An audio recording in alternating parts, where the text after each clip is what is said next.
Festival. Call to order. Ask Kevin to call the roll, please. All right. Chair Harry Meyer. Here. Vice Chair Gary Delvaux. Here. Jim Blumerick. I am here. Alderman Joe Moore. Melanie Parma asked to be excused. Matt Schuler asked to be excused. Tom Weber. Here. Ask for a motion to approve the agenda as issued to all of us. I make a motion to approve the agenda with switching items 2 and 3, just reversing the order because of people that need to go on. Second. Move on. Second? Okay, we have a motion second then to approve the agenda with the addition to move item number 3 to up to number 2. Those in favor say aye. Aye. Opposed, carried. Ask for a motion to approve the minutes that were sent out to all of us. So move. Second. Motion by Jim, second by Tom. Those in favor say aye. Aye. Opposed, carried. Communications. Consideration of possible action on communication from June 20, 2017 to the Common Council by Alderman Dave Nenning on behalf of the Mayor's Beautification Committee that 1.7 acres of the Larson Green property be set aside for historic purposes. The portion of the Fort Howard Stockade footprint, which the city currently owns. Recommendations that we refer to staff. Make a motion to refer to staff. Second. Motion by Alderman Moore and second by Gary Delvaux that we refer this action to staff. Those in favor say aye. Aye. Opposed, carried. Number 3 moved up to number 2. Consideration of possible action on First Amendment to Development Agreement with University Avenue Center LLC for the redevelopment of 2400, 2430, 2448, and 2460 University Avenue. Festival Foods and Quick Trip. Tax parcels 212475F1, 21125121, 1251A, 211254-3. All right, Kevin, after all that, I'm breathless, but what's that? Yes, lots of parcels. So last year, in March, the city approved a development agreement, basically helped redevelop the University Avenue Triangle. Got the Festival Foods constructed, the small out shops constructed, and then the Quick Trip gas station, which will get under construction soon and be open this year. With that, we've talked about that area, that neighborhood, that corridor for a long time. This was a very catalytic project in terms of getting things moving. The developer, who is here today, and if you'd like to open the floor and ask some questions, basically put a lot of expense and a lot of time and effort into changing that whole area. From both taking out and putting in new public infrastructure, to taking care of environmental contamination, to really transforming that whole triangle more or less, so that the triangle really doesn't exist anymore. And what we have in its place is a catalytic project, a grocery store that's been very successful, the shops have been very successful, and a project that's really also started to generate a lot of other interest in properties around that, just like it was designed to do. Through that, we've been working with the developer pretty closely, and I'm sure you're well aware of the barrels, the one kind of last piece. Are they still there? They're still there, but they're going away soon. What do you mean by soon? Well, I'll let the developer talk. In short, what we had here is a major reconstruction of public infrastructure, and to date, the developer has put in over $4 million worth of work into the infrastructure, and in addition to the environmental remediation. As you know, we cleaned up some old gas sites there, found a nice surprise pile of tires. I don't know how many there were there, but the developer's got some pictures. But in summary, what it did is it basically, the expenses came in higher than we initially anticipated for that environmental work and for that infrastructure. And so what the developer is requesting is to amend the development agreement and place 2 amendments in there. I sent out the amendments in the memo, and I will pass out the actual document. If you want to pass around, this is what the amendment would be. And basically, it would be amending 2 terms in the development agreement. One, and I'll let you pass that around so you can get to it.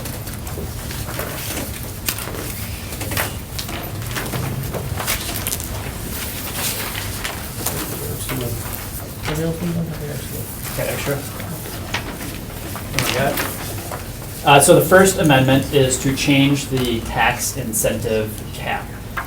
In the Where are you on that? So on the one I just handed out, in Okay, the agreements B? in B. Yep. Okay. So section 4, 4.3B, sub 1, in the existing agreement, which I sent out in the packet, it had talked about a tax incentive cap. And if you have it, it's also in your packet. 3.4 million. Correct. And in that, it looked at $2.7 million for the project, $500,000 for public infrastructure, that benefits the TID, another $200,000 for developer costs related to the Fred Street properties. What we'd like to do is propose replacing that piece with just a simple $4.15 million for the project. And with that, we have, the developer has submitted a list of cost expenses related to the environmentals and the public infrastructure. Public infrastructure for University Avenue, Fred Street, Clement Street, Van Duren, University Way, Riviera Lanes area, that is well in excess of that. So in terms of working on the reimbursement, we feel through that public infrastructure environmental, those costs are qualified expenditures.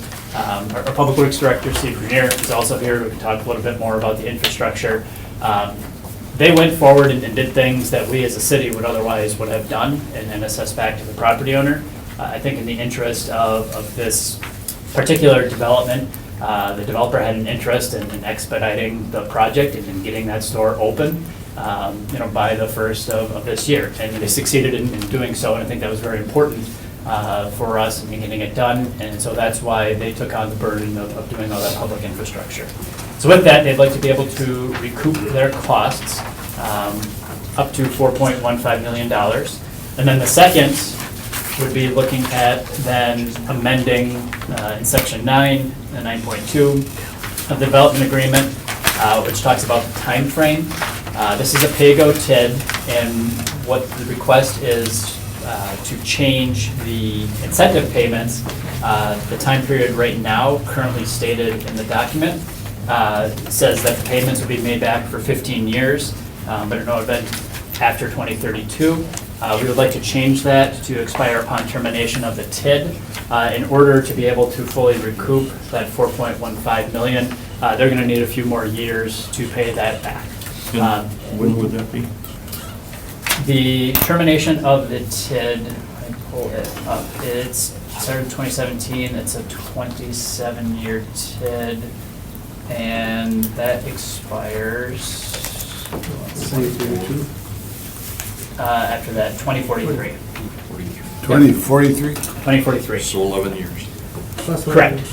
So, and it would still remain the sooner of. So if the increment was generated and that 4.1 got hit in 2039, then would be it. They don't continue to get the payment. So it's the same percent of pay-go. The percent, the agreement says 75% to pay-go, that does not change. That remains the same. So in essence, we're basically keeping that 75% to pay-go in place, allowing it to run longer so that they're able to recoup 4.15. So with that, you had the original agreement, the proposed amendments. This is the actual amendment document before you. With that, the developer is here. If you have any questions. I got a question Also, Public Works for you. Director. Sure. Was TIF the only incentive and assistance in here? Were there any brownfield or environmental grants or any other kind of grants that were awarded for this project? We use our Brownfields Assessment Grant in a little bit, and that was before my time, to identify a number of the brownfields in this area and to look at what properties were there. They did not use us for any of the assessment of the property, and as far as cleanup goes, we didn't have access to any funds. As far as other funding sources, I believe they did use, correct me, New Market tax credits to help fund the project for the grocery credits. But there were not any environmental funds. Our funds at that time were just for assessment, but we did not have any cleanup funds available. Has anything changed on the assessed value? We have 11 billion? $11,669,800. Is that still accurate? Or? So where we're at in terms of 1/1 of 17, just talking with our finance director about those values, they're coming in right about on target what we had estimated. Right now, the whole parcel or the property is identified in here is at $11.7 million. Understand that the Quick Trip structure is not built yet. Right. That's gonna add another $1.5 million, maybe $2 million. Yes. And there's no development on that green, we call it green parcel between the store and the bowling alley. They're gonna do Yep. some temporary parking there, but there's no value or no structural value on that yet. Quick Trip, as I said, plans to start construction soon, so that'll be online 1/1 of next year. And then we work with the developer, or continuing to work with the developer to develop that other outlet. So it will be, The it's bottom line, tracking, it's yes. gonna be higher than this, bottom Correct. line, yeah, okay. Yes. Will there be more TIF requested for the construction of the Quick Trip? No. In terms of what the agreement is, the developer has worked out a separate agreement with Quick Trip in terms of, even though they'll be selling the parcel to Quick Trip, basically that Quick Trip pays the taxes, acknowledges that part of their taxes are gonna go back to incent the developer, so there's no additional incentive for that Quick Trip. I'd like Steve to come up and tell us a little bit about from Public Works briefly, cost of, say they did it versus the developer doing it.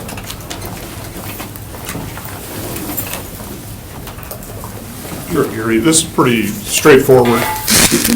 Typically, in a situation like this, when we would be reconstructing infrastructure, it would be under a city-let contract. And with that, we have the ability to assess back certain portions of that work. And when we're doing a reconstruct as opposed to new construction, we never are able to recover the full amount of the assessed value. So there is a portion of that construction that winds up being the responsibility of the general taxpayer through levy-supported borrowing, or ratepayers on our various utilities, the sanitary sewer or the storm sewer.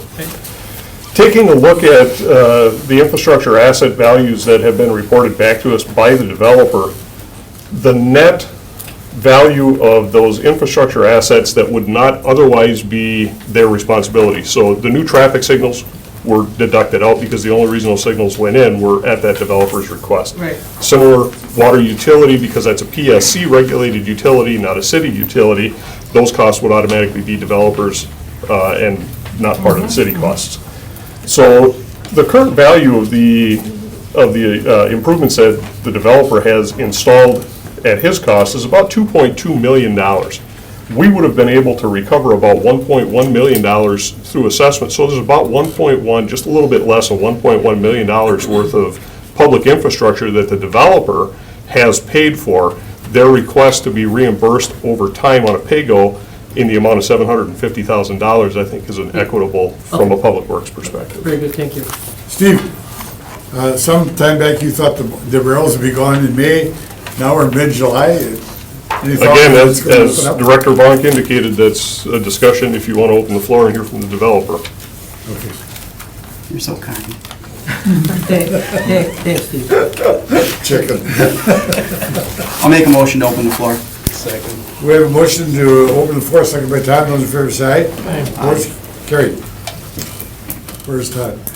No, that's not Todd, Oh, this is who's Larry Langer. Oh, okay. Larry, why are the barrels still there? Yeah, there you go. Can I chat for a minute? I know, you want to get them gone, and we want to get them gone too, and we have an agreement that we have worked out, and hopefully with your approval and the city council approval, we will be able to get those things done and gone quickly. My name's Larry Langer, I'm with AIG Properties. I'm going to pass that. I'll just talk for a minute or two and then get out and let you guys finish your business. Thank you for letting us have the opportunity of addressing the board. Our development began approximately 2 years ago when we made a presentation to several of the aldermen as well as the neighborhood to put in and develop a festival and Quick Trip along with some small shops. Our development was an outgrowth of the University Avenue Brownfield grant study. The objectives of that study, Kevin pointed out some of them, were environmental cleanup, promote economic development, eliminate blighted office and retail, as well as solve the traffic problems. The last one, hopefully, we'll get to very, very quickly. Our project was really a complex project. Initially, we had to eliminate on a very rapid schedule and relocate the high transmission lines out there. That had to be done by a certain time, or there probably wouldn't have been a project. And with the cooperation of the city, we were able to get that done on the timely basis. We had to have them up, operational and everything by June 1st. If we didn't have that, we couldn't make the transmission. Power companies wouldn't end up doing the cutover, and we wouldn't have it. So with the cooperation, we did get that. We also had to relocate water lines, sanitary lines, sewer lines, fiber optic lines, gas lines. We had to build new city streets. We had to upgrade and relocate existing city streets. We had to get access to the highway. We had to signalize the highway. And we had to relocate unwilling and office and retail tenants. Our responsibilities grew as the project evolved. Some of the surprises that we didn't anticipate were a veritable mountain of tires, and you can see that. That's not the whole mountain of tires that we dug up. We did all sorts of testing and everything. We had 29 soil borings, all that. None of that showed up. Were those tires buried? They were buried. Really? They were all buried. Yep. They were, it's probably a third more than that, because just the guy that took the picture couldn't get them all in. In any event, we also, as I mentioned, our responsibilities grew. We had the tires that we had to remove. We had other construction debris, tree stumps, concrete blocks, bricks. We had a water line that blew out 3 or 4 times during construction. We ended up having to replace that, and that served our project as well as the whole neighborhood out there. It was a 10-inch line. We ended up having to replace it with a 12-inch. We also found unsuitable base material in a number of the city streets. We didn't build them. We had to clean it up. We also found a sizable unsuitable soil in the highway out there, and we ended up having to clean that up. All total, just our site change orders exceeded $2 million on the project. That's not all the rest of it, just the site work. What were we going to do with those things? Well, we decided to divide it up into 3 categories. The costs that were attributed, or that could be attributed, the benefits to them primarily to the center.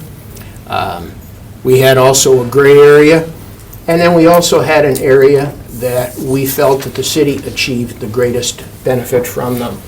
The amounts on those 3 different areas were roughly $700,000 for the development, $30,000 in gray area, and over $1.5 million that benefited the city.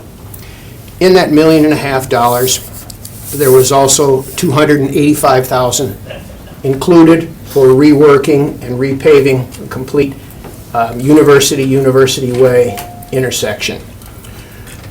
We had proposed some less expensive alternatives. However, after working with it through the city, they determined they wanted a complete replacement.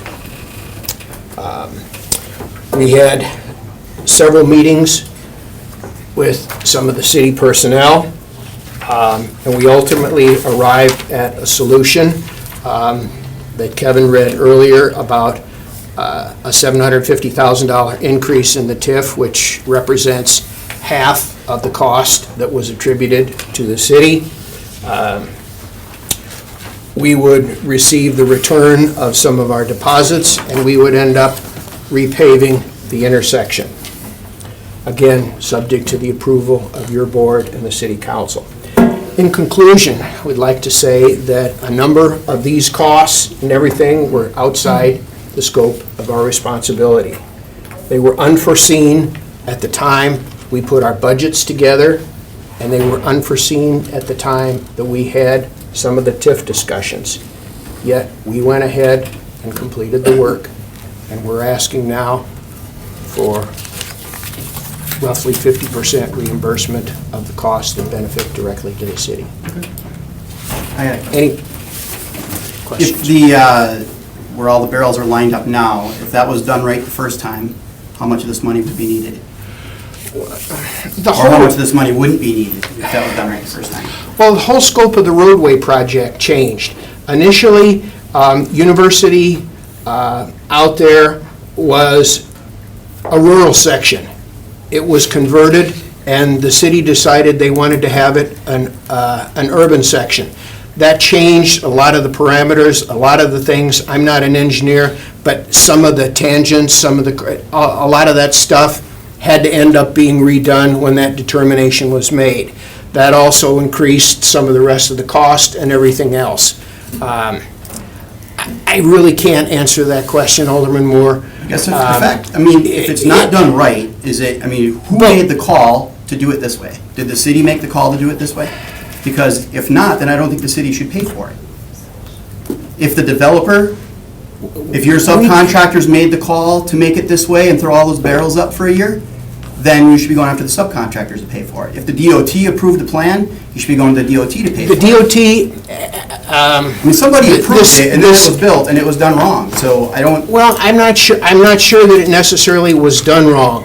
We had a different solution. pull the barrels down. Well, the barrels aren't down. We had a different solution that was workable. We had seen those particular instances in several other states. It's in the DOT manual. All we would have had to do was to end up doing a restripe of the lanes going through. That's what actually the problem is out there. The lanes don't 100% line up. It could have been done differently, but for safety reasons, in terms of some of that, as well as, I guess, the rest of the discussions and everything we had, the city wanted the intersection redone. Alderman Moore, you mean the city wanted it done right? Well, the city wanted it done right. The other way would have been in accordance with the state manuals, too. I mean, it still would have qualified, but the city wanted it done a different way, potentially a safer way in terms of doing it. We can't necessarily argue with that. If it's done that way, yeah, it's going to eliminate, some of the questions from the drivers. But the other approach we had was in the DOT manual, and we could do it. I can only assume Alderman Nennig and, Alderperson Dorf have gotten the same number of calls, if not more, than I have with the complaints. I mean, you've got a revenue stream coming in now, right? I mean, are these tenants paying their leases? I mean, when did you get the approval to restripe it or whatever you needed to do and get the barrels out of there? Because if it was The 3 months city ago, did not that's looking approve, at the bad city numbers. did not approve that alternative that we had. What about the fix? I'm just saying, did they approve a fix? Is there a fix right now? Yes, to redo the intersection, it costs $285,000. And that is included in the $1.5 million. And when will that be completed? We can start it, once it goes through the city council, we can start it, within a week? A week after that. Alderman Moore, I think one of the things that needs to be made clear in terms of the list of qualified expenses, when it comes to, the list for each of the streets, for Van Buren, for Fred Street, for Clement Street, all those things, when it comes to University Avenue, the eligible expense that will be reimbursable is the way to do it right. That's But shouldn't that have been a part of the original 3.4 million that was put up front? To have that money used to do it right? Okay, so this is what I'm interested in. It's $1.5 million, 285, take that out of there and divide it by 2. I'd be interested in $607,000, $607,500 of support on this. I'm not interested in the full 750. I think that this was done wrong. And I don't think that the city of Green Bay taxpayers should support a TIF for poor work. And look, I don't want to say you're a bad landlord, but you've got a revenue source coming in and this could have been fixed a long time ago. It wasn't approved. We didn't even get approval from Public Works until it was late May, before finally all the changes and everything for doing it with the $285,000 that the city wanted to have done. So what was being done the previous 10 months that it took that long to get the approval? I can't answer that question, sir. I mean, Director Grenier, was that just sitting on our desk for 10 months with nobody looking at it? It was being worked on. We have an obligation to be responsible with this. I think we are. We're Not just only the asking, hand. we're only asking for 50% Right. of what we attributed was the costs and everything that do benefit the city.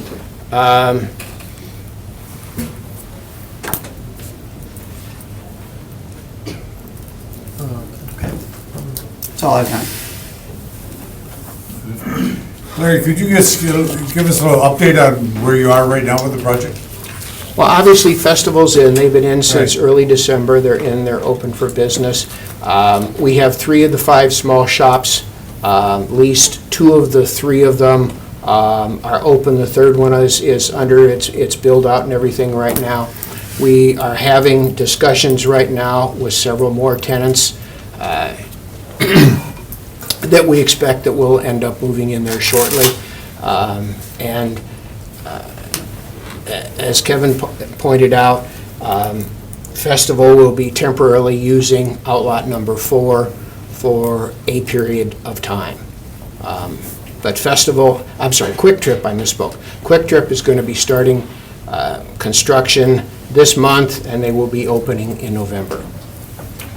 And I think the other thing you can point out, too, is in this process, this is leading to some of the other items and stuff that are on our agenda. We were a catalyst project.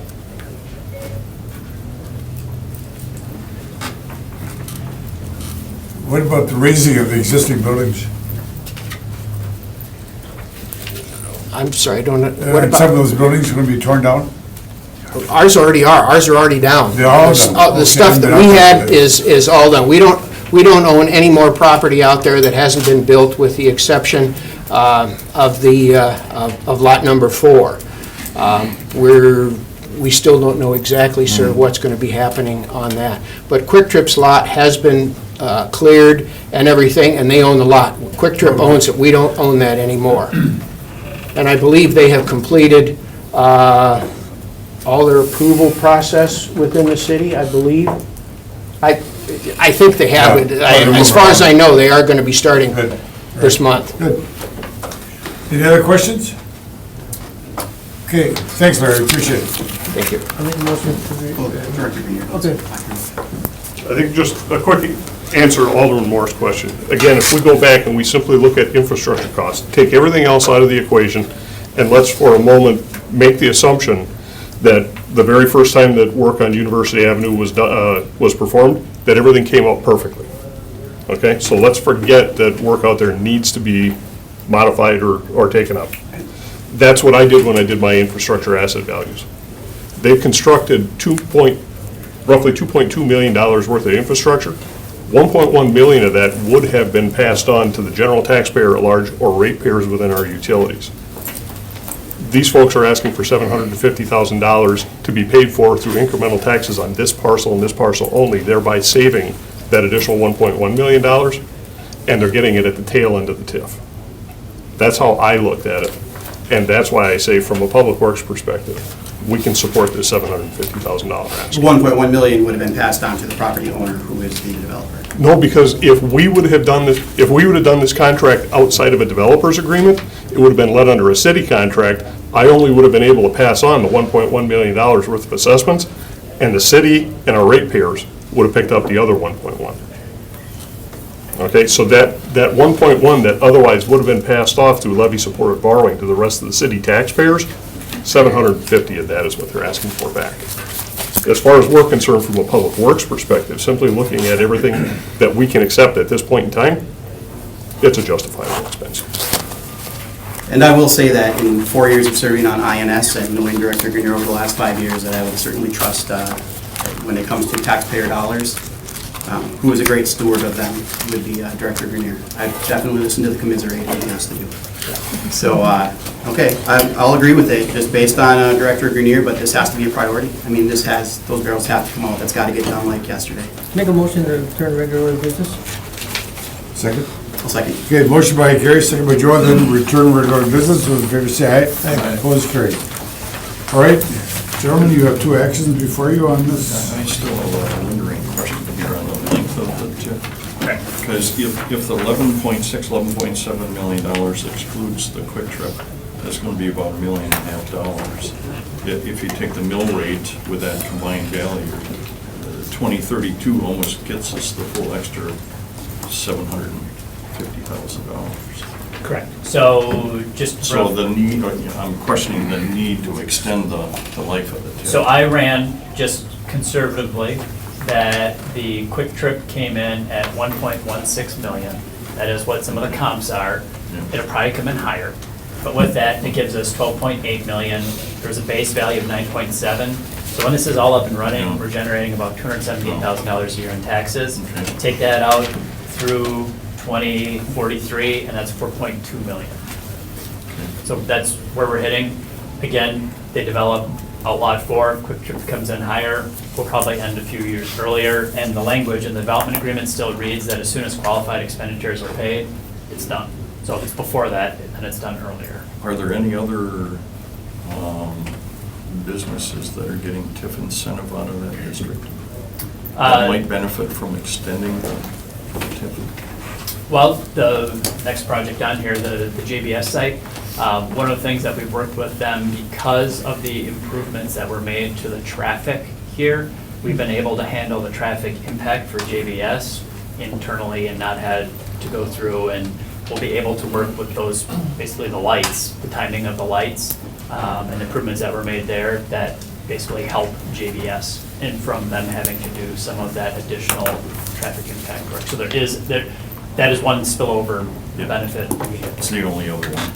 At this point, that is the only one in queue in terms of, I think what it does though, because improvements were also made to Dan Street and this TIF goes down to a block or two more, I mean, it really would include a lot more of the parcels within the TIF. Basically, once you get east of Humboldt, the residual facts are much lower. But the core of the TIF, I mean, it definitely does improve. Based on the increased incremental tax base and based on the developer paying for half the improvements, I recommend the change to the TIF agreement. That's a motion? Yes, the motion. I'll second.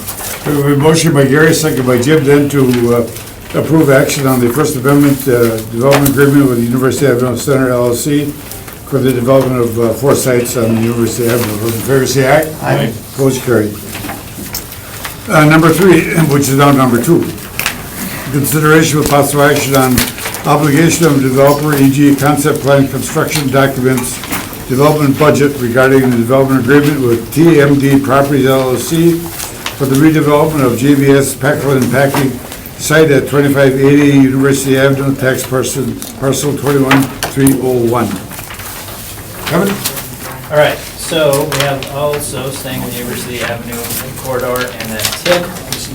We have developer, TMD Properties, Todd Developers and his development team are here today. Part of that development agreement states that the developer shall come before the RDA for approval of a number of things, including concept plan, construction documents, development budget, that go along with that. I believe the developer has those materials to share with you and gain some of those approvals for the first phases of the project today. This was done, and I think one of the important things that we discussed is that TIF expenses for here, going into one, demolition, environmental remediation, getting the site development ready, and some of the pay go on the back end in terms of developer incentive. If we're gonna put money in to tear it down, we want to have some say over what's going back up in its place, and making sure that if we are going to be pushing for some market rate or above apartment units out there, we want to make sure that we're getting those things and we're seeing those things. So I think the development team is here today to discuss some of those things. They did a presentation to Plan Commission a few weeks ago. Last night, they approved their Plan Commission recommended approval of rezoning for the site to do a straight R3 rezoning. We talked about a PUD, but given the fact that they have to come to RDA for a number of those like technical approvals in terms of what's actually going to be built there, materials and finishes and those things. We felt comfortable with the straight rezoning. That'll go to council for its first reading, final approval in August. But they wanted to come before you today, again, to gain some of those approvals that are required as part of the development agreement. So with that, the development team is here. They put some slides in your packet, sent out some additional things. They've got some materials here to display as well. And so with that, if you have any questions up front, I can answer those. Otherwise, I would recommend opening the floor to allow the developer to speak and present some of those materials. We were just wondering if they've done a test for possible pile of carcasses. Or tires. More tires there? Yeah, more tires, Tom. Right? I'll make a motion to open the floor. I need someone else to yell at. Motion by Joe Moore, second by Gary Delver, to open the floor for discussion. Those in favor say aye. Opposed, carried. All right, gentlemen. See you, new tiger. Hello again. We're glad to see it. Yes, well, it's been a long time coming. As Kevin had said, we've been through the process here. We're come back in front of you with our detailed plan of our project. We have a 3D elevation here, as well as some other graphics that we'd like to show you. But our project is. These are typically 16-unit buildings. They've got a little bit different character in what you're seeing in the marketplace right now. The product that we're building, it probably has about 1/3 masonry, 1/3 metal, 1/3 siding, and we've got some variations to this floor plan. This floor plan is very versatile, so if we want to do flats on all 3 floors or lofts, we can. Right now, we've got a good mixtures of 1 and 2 bedrooms. We are going to start, phase 1, hopefully, yet this year, try to get some of the infrastructure in. We hope to, in the first 2 years, have about 134 units up, which would equate to about, over $15 million in cost. Right now, the city assessor's assessing this at about, 150, or is it, I think you're about $68,000 a unit, so you're well below what my cost is on the assessment. But, we're pushing over $30 million on a total assessment for the project once completed, which is going to be phased, and it's going to be probably over a 5-year period. So, by the first 2 phases, we've got commitment from our lender, and, those 134 units will be going up in a 24-month period. Those are on the northeast side of the... Correct. We have an elevation here. You're right, the northeast side, those 4 buildings right there, and that building in the front, as well as the other 3 to the right, make up phase 1 and 2. Yeah, what is the big building right in the lower right-hand corner? That is our office, marketing office. We have plans for a pool, community room, and we've got our garbage receptacles on the back and built into the hillside. And, this project has changed from day one. We've gone through a lot of gyrations, but, we have about, 220 units of market rate apartments, of this style that you're looking at. The 2 buildings in the back represent about 98 units, and are going to be more designed for senior style underground parking. Those would be definitely 1-floor units, not lofts. We're going to be catering after I think in those 2 buildings an older clientele. As part of the developers agreement that we signed with the city, there's a whole litany of things that we have to provide them. We've provided Kevin, I think, with 99% of everything that he's requested. So, I mean, I don't think there's any loose ends that we've left open. One of the things that we've agreed to do is to build those red pathways through here. We're going to have one pathway on the east side of the development leading to Baird's Creek that will be from our development, and then coming up Rothy Street, we're also going to build, a continuation of a trail system for the public to access Baird's Creek at the end of Rothy. those units in the back, they're designed more for the senior market, Correct. 2 or 3 story? 3, 3-story elevators? yes. And we will have elevators in 3 of our other structures. You will. Yeah. Smart. Todd, when did you say you think about startup? You know, it depends on engineering. I mean, we've been, being held back just because of the approval process, but, once we get our approvals, which, if everything goes correctly, be like August 15th at Common Council, and then, we'll be breaking ground the next day. But the amenities of the pool, are there other amenities, and you've got, I guess, a walking trail through the development.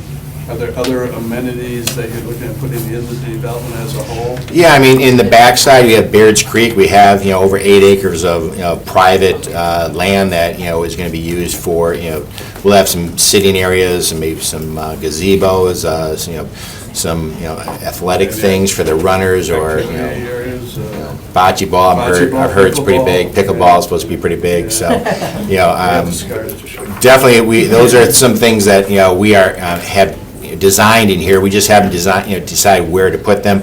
We have a lot of area for gardening. I guess that's really large, for, the community, and so we're gonna, build some private, gardening areas with sprinkler systems and raised beds, so we're gonna, do it up in the natural area in the backside. So those things will be in the. Correct.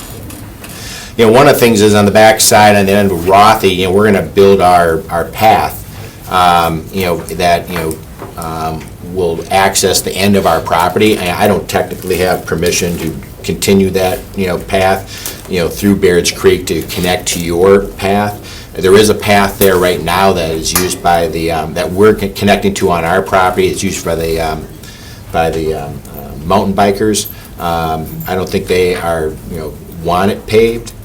So we're, having to decide how we just dead end right there or, continue it. So that's it with the Parks Department. I know we've had those discussions, but, that's kind of the only gray area that's really left in those discussions, so. That's brown section there on the top, that's the property you don't own? No, we own that. That is that land that we reserve for commercial. The front, there is a 1.8 acre site. So combined, we were pushing about a 4 acre site that we could do some commercial. And so we're going to kind of reserve that to see if something, pops, in the next few years. Okay. If it doesn't, that is also zoned, R3, but we'd have to come forth with a new plan. It may be more, with our senior housing component, there might be a need for maybe a continuum of care, memory care. We're thinking maybe that would, kind of flow to that commercial site. But we're going to leave it open and, see if, because right now the festival project's been so successful, we're getting some inquiries and, I think, these things will play out. Anything else, Todd? No, Any questions? any questions? When did you say your timeframe was? You thought you'd be August 15th? Hopefully, if we can beat the frost this year, but if we don't, it'll be spring. That's great.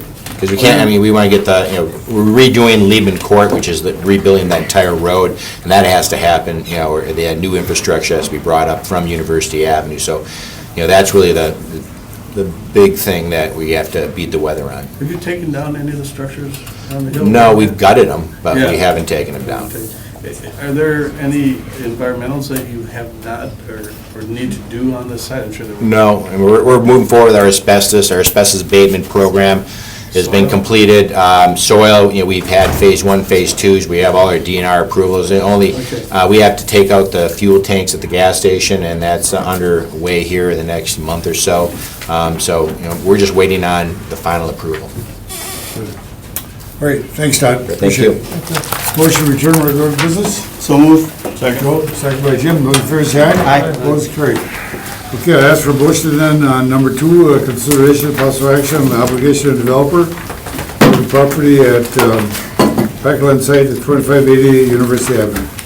I make a motion to accept as written. I'm sorry, go ahead. One quick question, Kevin. Sure. So really no surprises, everything that we discussed at previous meetings of this are are in line here? Yes, everything that we've been talking about, I just had Celestine run, I realized I forgot to bring the development budget that was here, presented. Basically, it's just the sources and uses in terms of what they're bringing to the table, in terms of meeting the requirements for equity, and then showing the shortfall and the reason for assistance in here. Good. Just want to make sure that's included as part of that. We've not had, there's been a little deviation in terms of like just the number of units and where they're at. The overall numbers stay the same, just, fitting in for construction purposes. Look, I think we as city staff and others have pushed them to keep the design modern, edgy, the industrial chic, I think was a term that's used before. Look, I mean, it's a prominent place. When you're coming in off 43, you're going to see it, and you're going to want to really, for us to set the tone right. Again, I've some design background, but I'm not the expert. I think across the board here, collectively, I think, if you're comfortable, staff has been comfortable through this process so far, as well as Plan Commission was last evening. I won't speak for them, but I thought that was pretty well the last two conversations that we've had. Kevin, did we have the design? I know we've looked at various, and we've seen some different designs, but the materials, I know we talked about earlier, and he gave us basically the third breakdown on the types of materials. But is that something that in every phase of their design plans, that you're getting materials as well to look at, make sure that we're not structurally changing the Correct, the to integrity make sure of that those it stays projects. on, but basically we're setting the tone for what's going on the first. I think if No, you've seen, they're down here, so if you want to to. pass around some bricks, some masonry.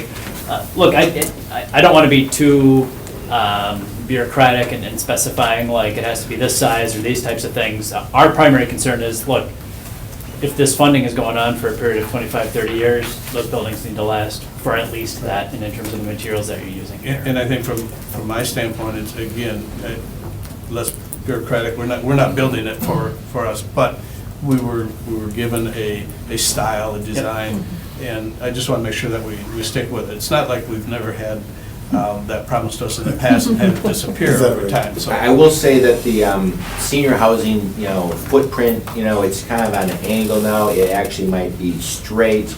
It'll be a 3-story elevator, but we're still working on that particular design.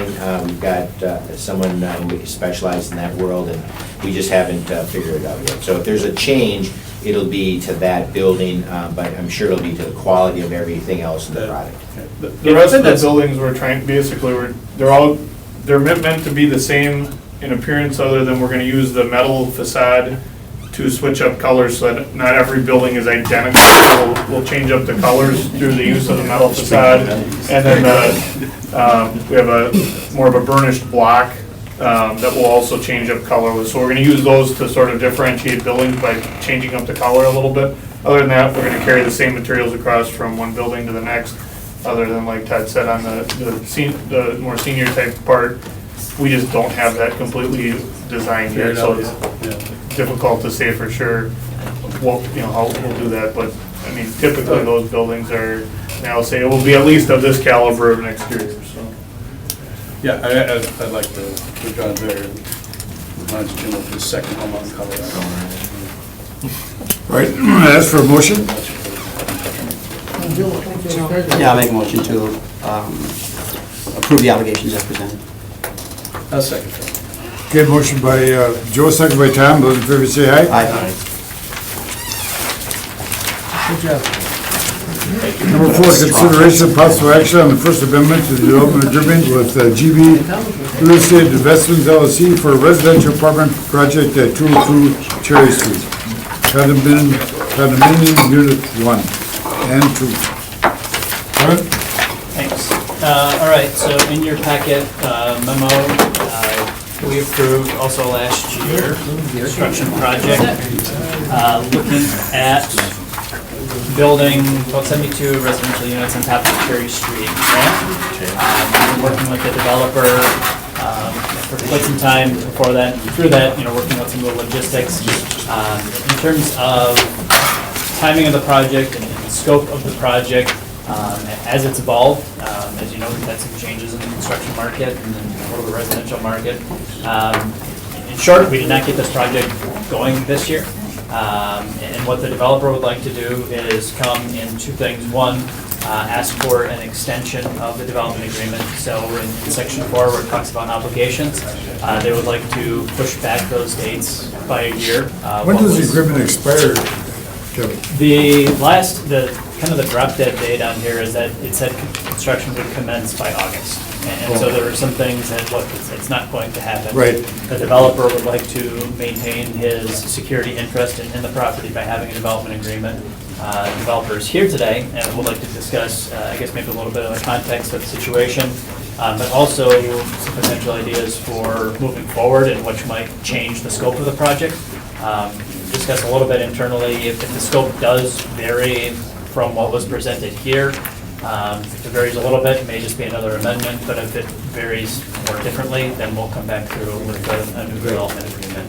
But the developer wanted to, make this request, and then in terms of, look, staff supports the project, supports the developer, and in terms of the concept of being able to do this.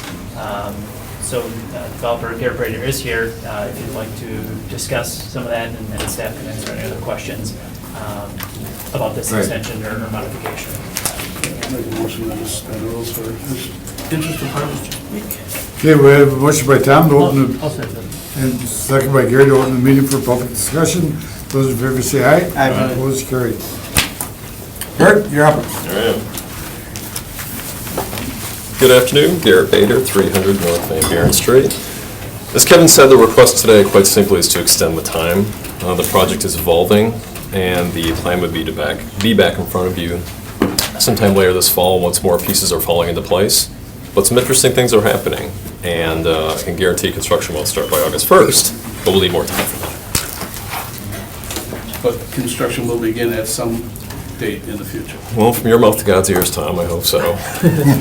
But like anything with a unique project comes unique things to look at. Yes. So some other interesting things have come to the table. We've been exploring More those. pointed to your desired interest in the project. I'm sorry? That was more pointed to your desire and interest in completing the project. Yes, yeah, that is the goal. What's the main reason for the extension? Well, mainly is simply more time, control, interest while more opportunities are examined. Truthfully, Gary, the project is evolving from a residential project to likely an office project. And that's not necessarily to put any cold water on the residential market, but there have been some very interesting office opportunities in the market that could maybe take equal, if not greater, use of that property. Okay. Any other questions? Not to my liking. Fine, Tom, one condo. You can, it's a live, work, play, Tom, you can live that. Make a motion to return regular order. Second. Thanks, Garrett. Thanks. Thank you. As for motion to return regular to business, Joe did. Tom? Joe did it, I second it. Joe and Tom, those in favor say aye. Aye. Opposed, carried. Motion to approve the extension. Second. Motion by Joe, second by Tom then to approve the amendment to the agreement for 202 Cherry Street. Those in favor say aye. Aye. Opposed, carried. Number 5, report to the Funding Administration Subcommittee meeting as of June 29th, 2017. I bet that's Gary. Yes, Quick, I'm sure. yeah. Joe, Jim, and I met with staff in regard to funding of the CDBG and home funds.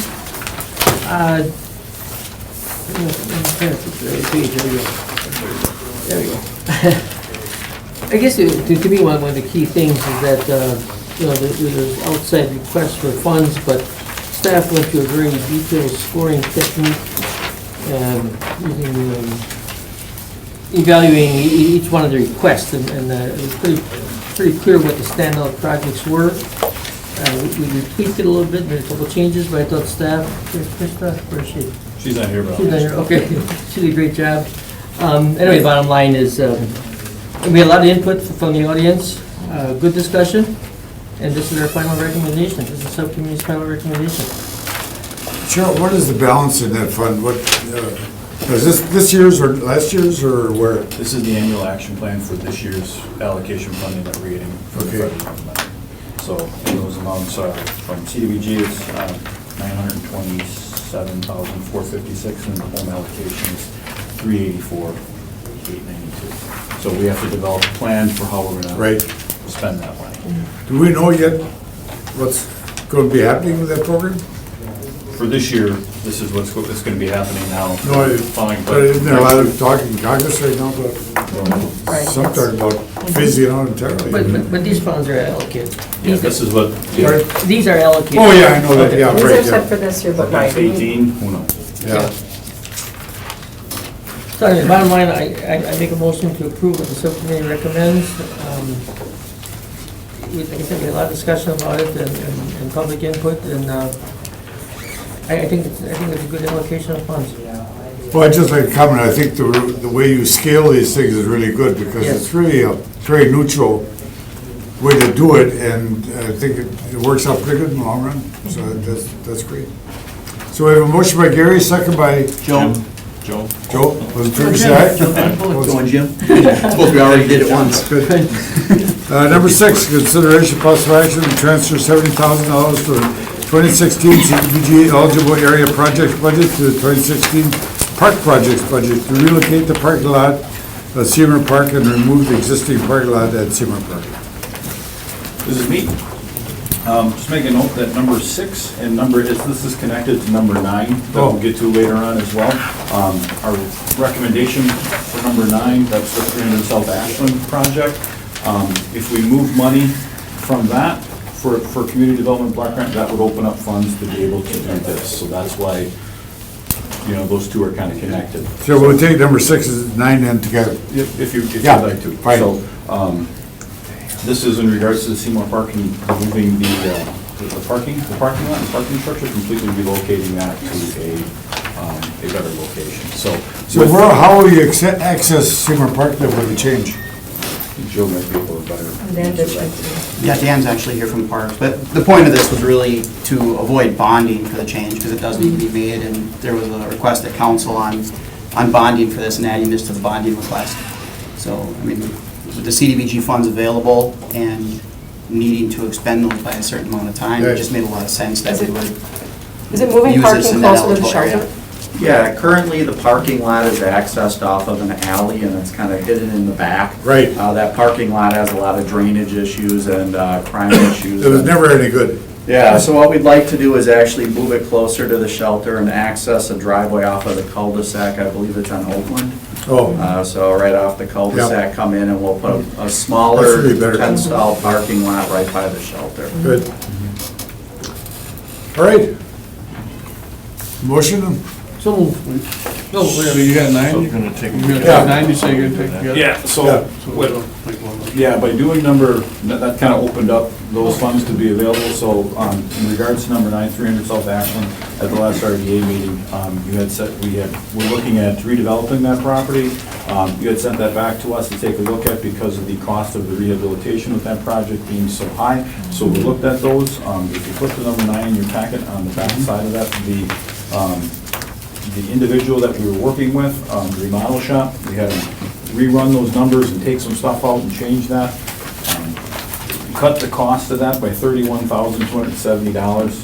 Remember, it came in at $144, so it still cost about $113,000 to rehab.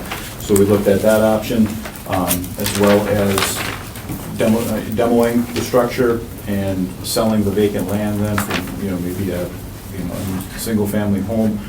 The other option that we have is to simply sell the structure and the property we've had. I've met with a couple interested investors. That would be more of, it sounds like a landlord situation, where they'd be buying the property as is and then rehabbing and investing that. So those really are the three options, is either we rehab it, and if we rehab it, that money is not going to be available for the Seymour Park project. The other option would be to demo it. Demo costs are right now $15,000 to demo it, and then we would either market that for single-family rehab or pursue other new home, or sell it as is to an investor. So those are really the options that we have before you. So the last one, I think, is another good choice. I would agree. Yeah. I think rehabbing is kind of nice for that area.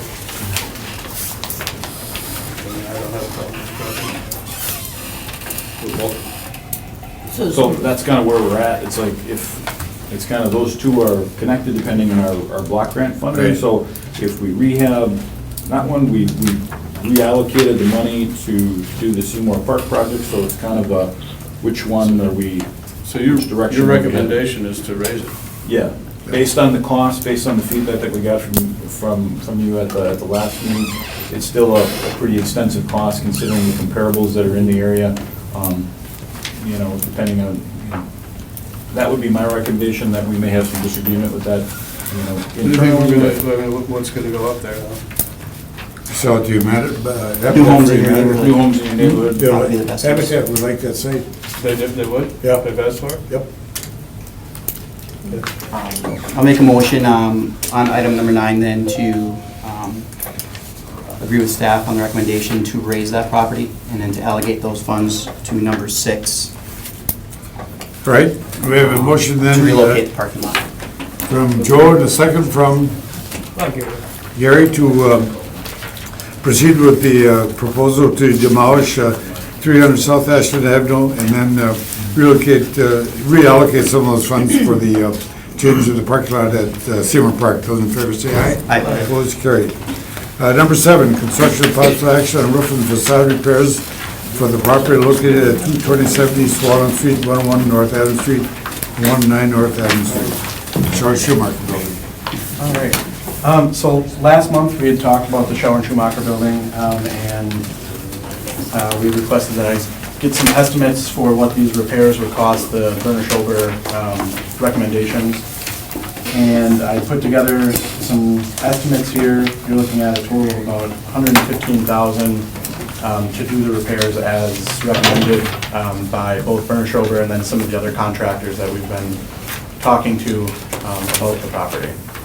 You know, we're looking at doing a new, a second drain for the, what we'll call the Walnut Street building, the front building. That with engineering and the actual installation of the drain came out of about $20,000. With the recommendation of completely redoing the Adams Street building roof, you're looking at about the $35,000. Meeting with a mason for the issues with the facade on both of the buildings. To temporarily fix some of the issues that are on there, you're looking at about $4,000.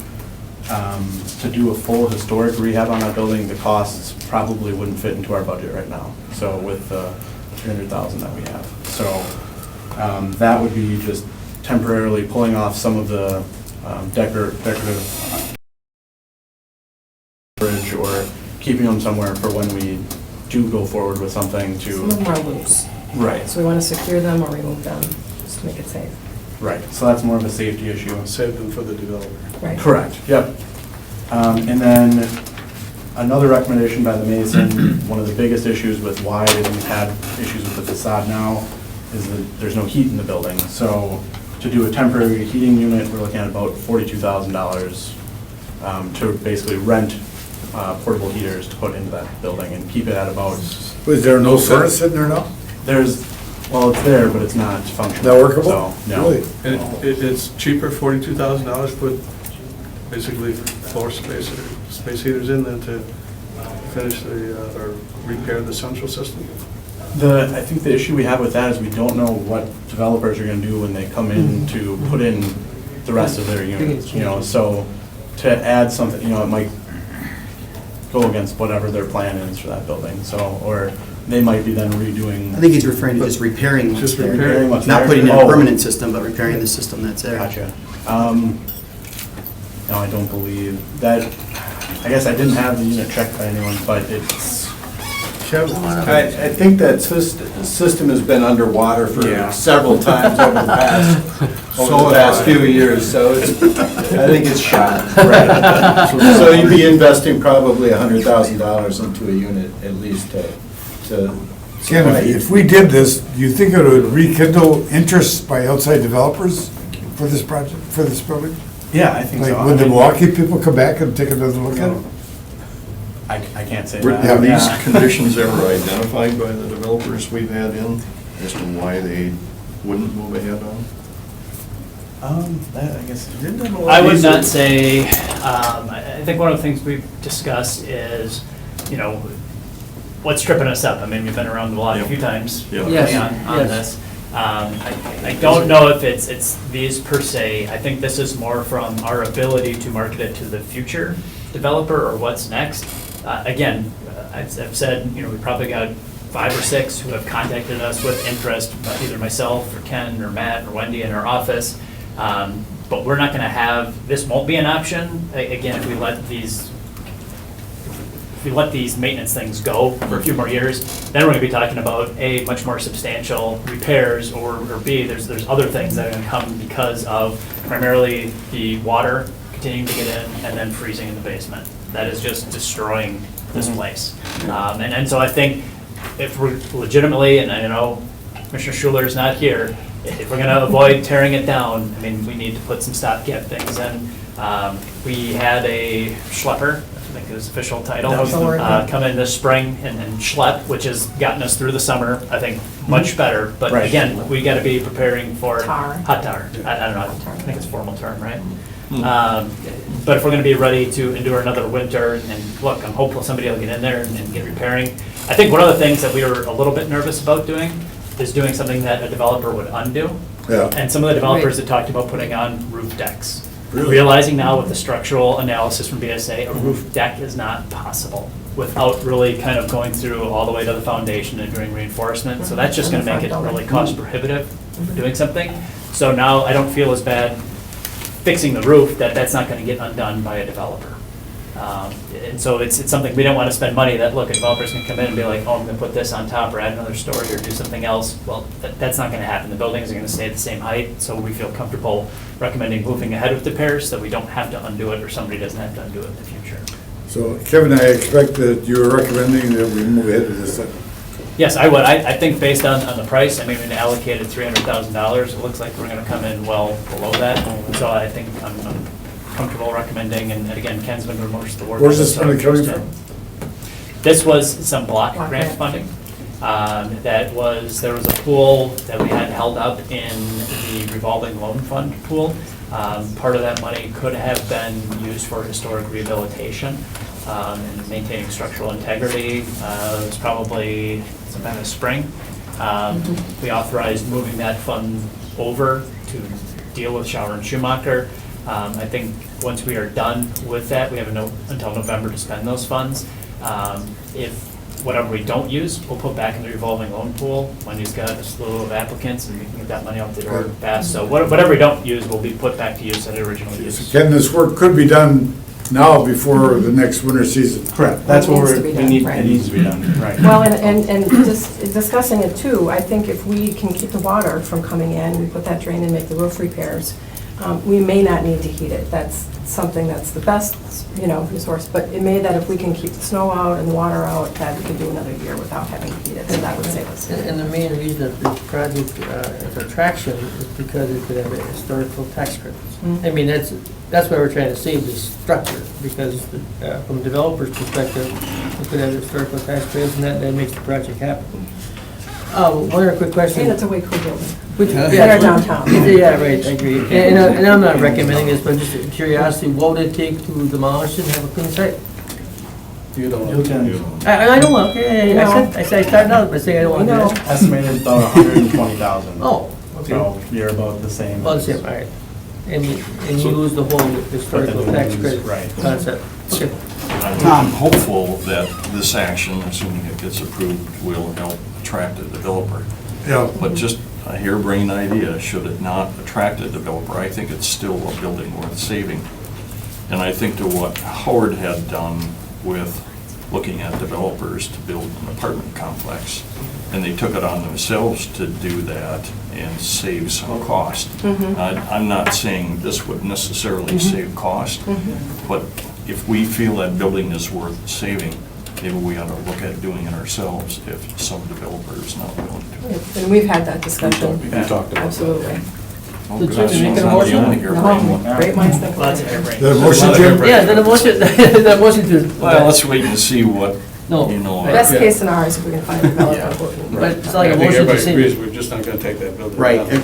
Tom, your house is for sale right now, right? Yes. Did you dust it? Right Before showing across- it, did you mow the lawn? You know, did you make it look nice so when people walk through, they want to buy it? My wife has been on me for, We're showing a shell with a Nah, it's leaky good roof and a person. pile of construction debris and mold inside of it. Right. no, I mean, yeah, it's gonna show a little bit better with those improvements. Did you ever make a motion? No, this Okay, came in I ask far for a lower than I motion. thought it would be. I'll make a motion to approve. Second by Gary. No, Jim. Jim, right. Motion is to proceed with the roof and facade repairs for the Shaw and Schumacher building as discussed. Those in favor say aye. Aye. Opposed, carried. Number 8, consideration and possible action on a request to acquire 429 South Roosevelt and a request by Alderman Wary to purchase 236 Gray Street using neighborhood enhancement funds. I'll bet That's me. All right. So we've got two properties here. 429 South Roosevelt Street is a house that's currently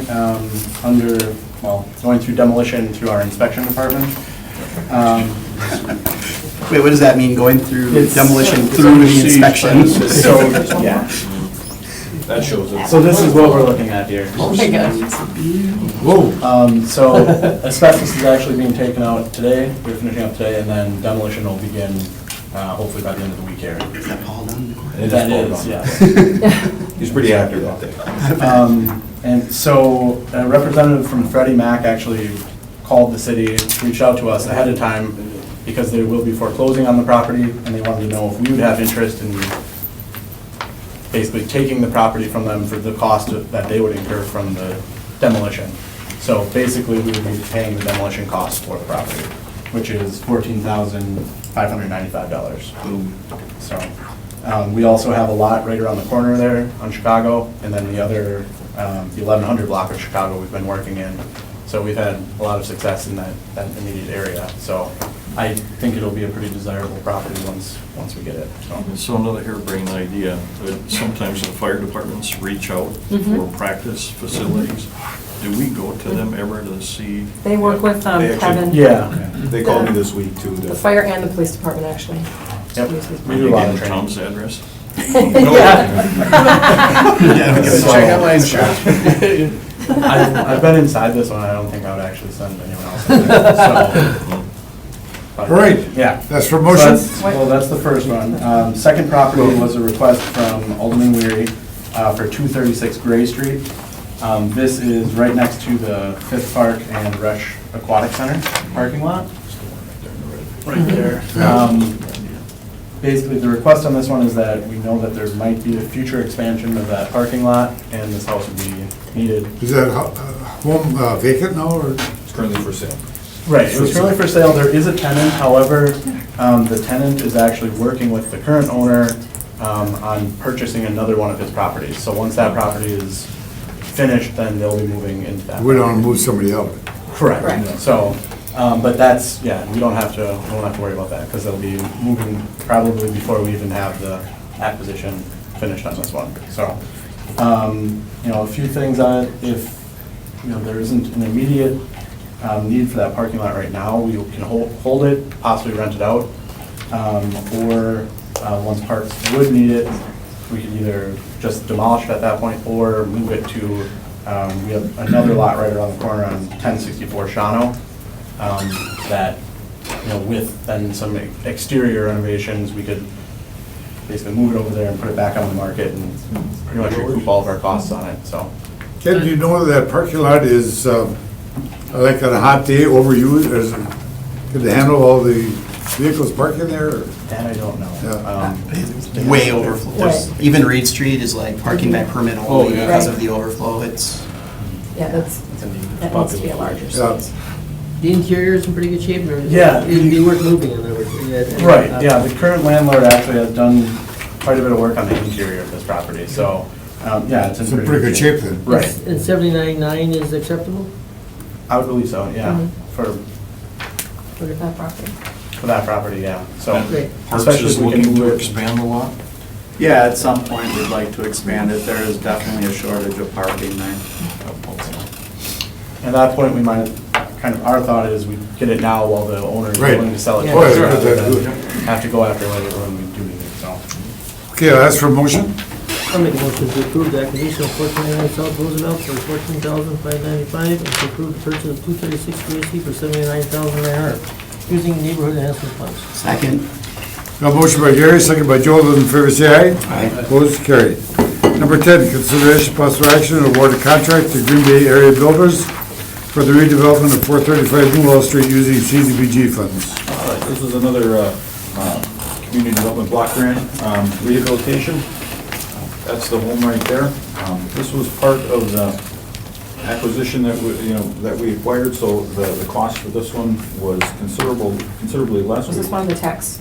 Yes, this was part of the Brown County property tax foreclosure purchases where we acquired them in bulk from our friends right over there, so thank you.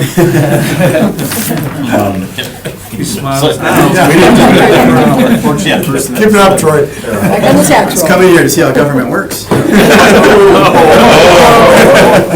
Nice. Joe is in rare form. What's in them?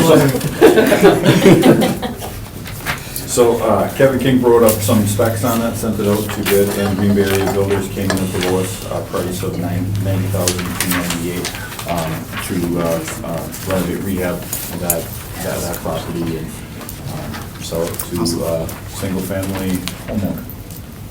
There's more than one family in there now? No. It's pretty small. Yep. From entries. The comparables, the comparables that I ran on, when I just checked realtor.com, it was pretty consistent for what we have into it, anywhere from 70,000 to 90,000, what's on the market for something similar. Joe and I could suggest a different site to use for your comps if you'd like. I'll show you the app when we're done. I'm all ears. Okay, I'll ask for a motion. I'll make a motion to approve. Motion by Joe, second by Gary. Gary. Okay, motion is second then to approve a contract to, the Green Bay area builders for the redevelopment of 435 New Wall Street using CDBG funds. Those in favor say aye. Aye. Opposed, carried. Number 11, consideration of possible action to approve a 60-day planning option for the development of 308 South Quincy Street under the New Home Senior Neighborhood Program. All right. Good? All right, so 308 South Quincy, we've had options on this before for a developer to spec build on the property. We do now have an applicant who's looking to actually occupy the property herself. She's looking at basically the 60-day planning option to get everything in order. She's working with a contractor. She has a contractor already. And they're working on putting plans together. And so right now, as you guys, we've been putting plans together for some of our own properties, and it's taking a little bit of time to get these plans back and get them going, so they need a little bit of extra time on it. So they're looking at the 60-day $500 option for this. Looking at putting a house that's worth about $175,000.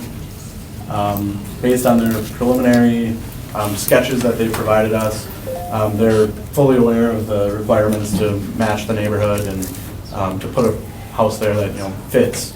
Ken, would the house face the north-south street or the east-west street? Where? It would face South Quincy, so. And Okay. this map is old because it's actually, the house has been removed on the corner. Right, yep, So so it's just, yeah, it's a green vacant lot space. as well. It's a vacant lot. Oh, Which we don't own that one though, so. Yeah. But, yeah. And then we did do a new build on that same block. Ken, what was? Yep, the empty lot right here, actually. We did one of the new homes in your neighborhood, and that sold for kind of in the same price range. That was, 175. And that was the one that actually was on the Showcase of Homes last spring. Was that right? So, yeah. Oh, that's nice. The first one in the downtown area. So this will come back to us for approval? This will come back to us? Correct, yep, once we have the full Once we have design. the full Yep. package. Just This the is option planning at this option. Correct, Yep. yep, this is just the planning option. All right, I'll ask for a motion. So moved. Second. Motion by Jim, second by Joe. Those in favor say aye. Aye. Opposed, carried.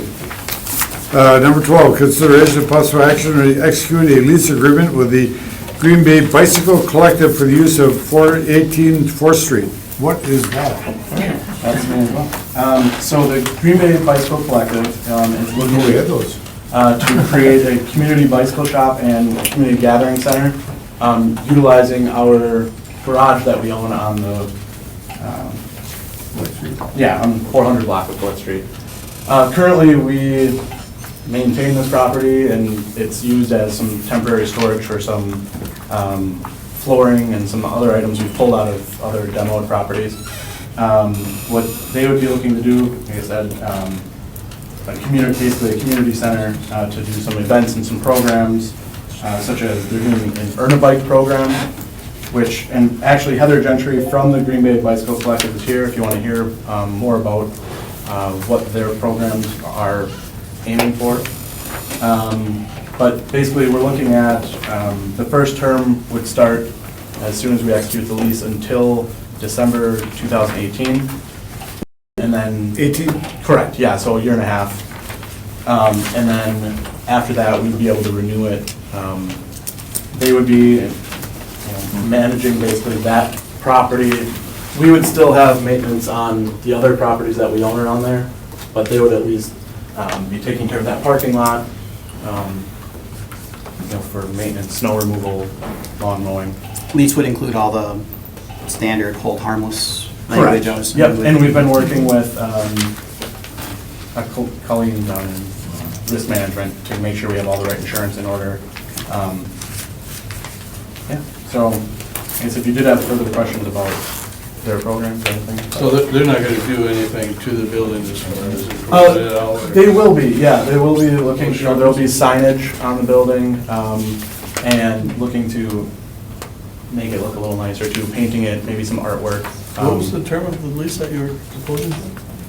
The length of it? Or, Yeah. it would be from when we execute it today or tomorrow until December 2018, so the end of the year. Are we receiving any? Yes, it'll be, well, it's $1 rent. Oh. So, yeah. That's a good program. I make a motion to approve. Second.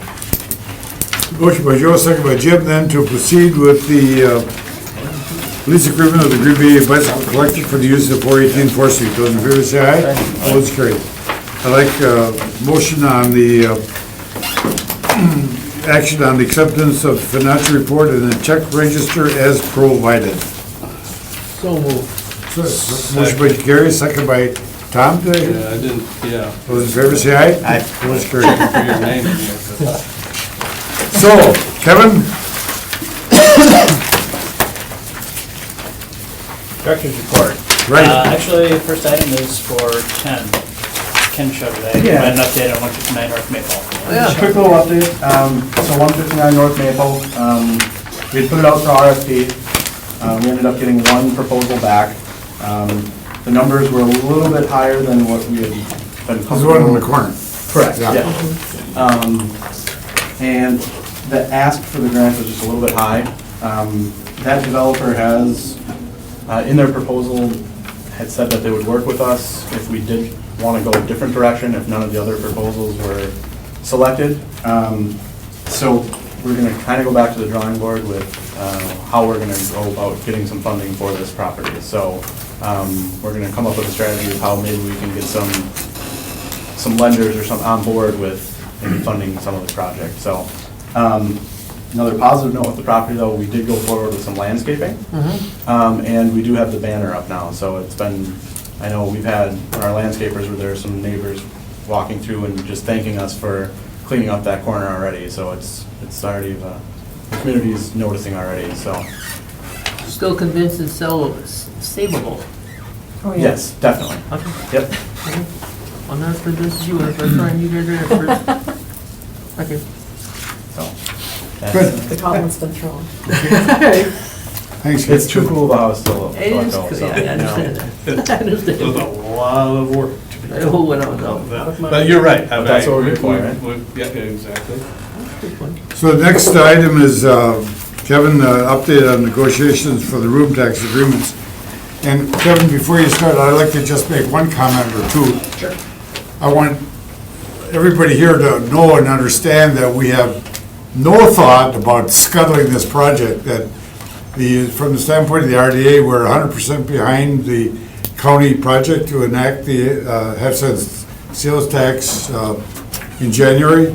And it's just that we're in a stage of reaching an agreement between the various parties to get this thing to move forward.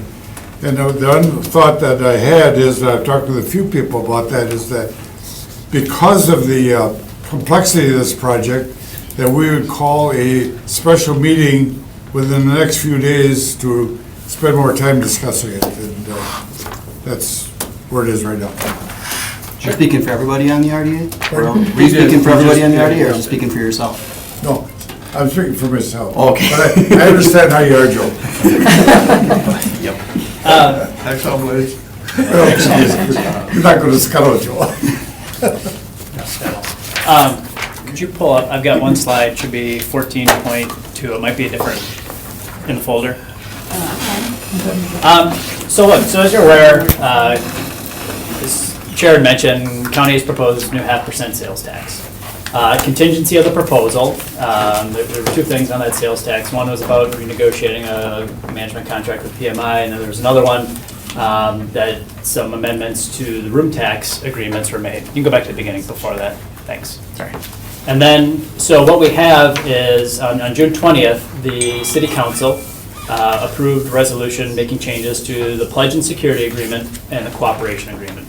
Those are the two agreements that govern how room tax is collected, shared, reallocated, created in '99. There were some amendments in 2012. On June 22nd, county and other municipalities requested some substantial changes to these documents. Attorneys from municipalities got together.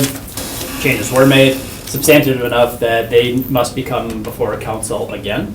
The cooperation agreement must also come before the Redevelopment Authority because we're a party to that agreement. So we got the documents from the county yesterday in terms of changes that had been made. City requested some additional changes. Those were incorporated and basically, all right, here's where we're at in terms of those two agreements. I sent them on to you for your review, consideration.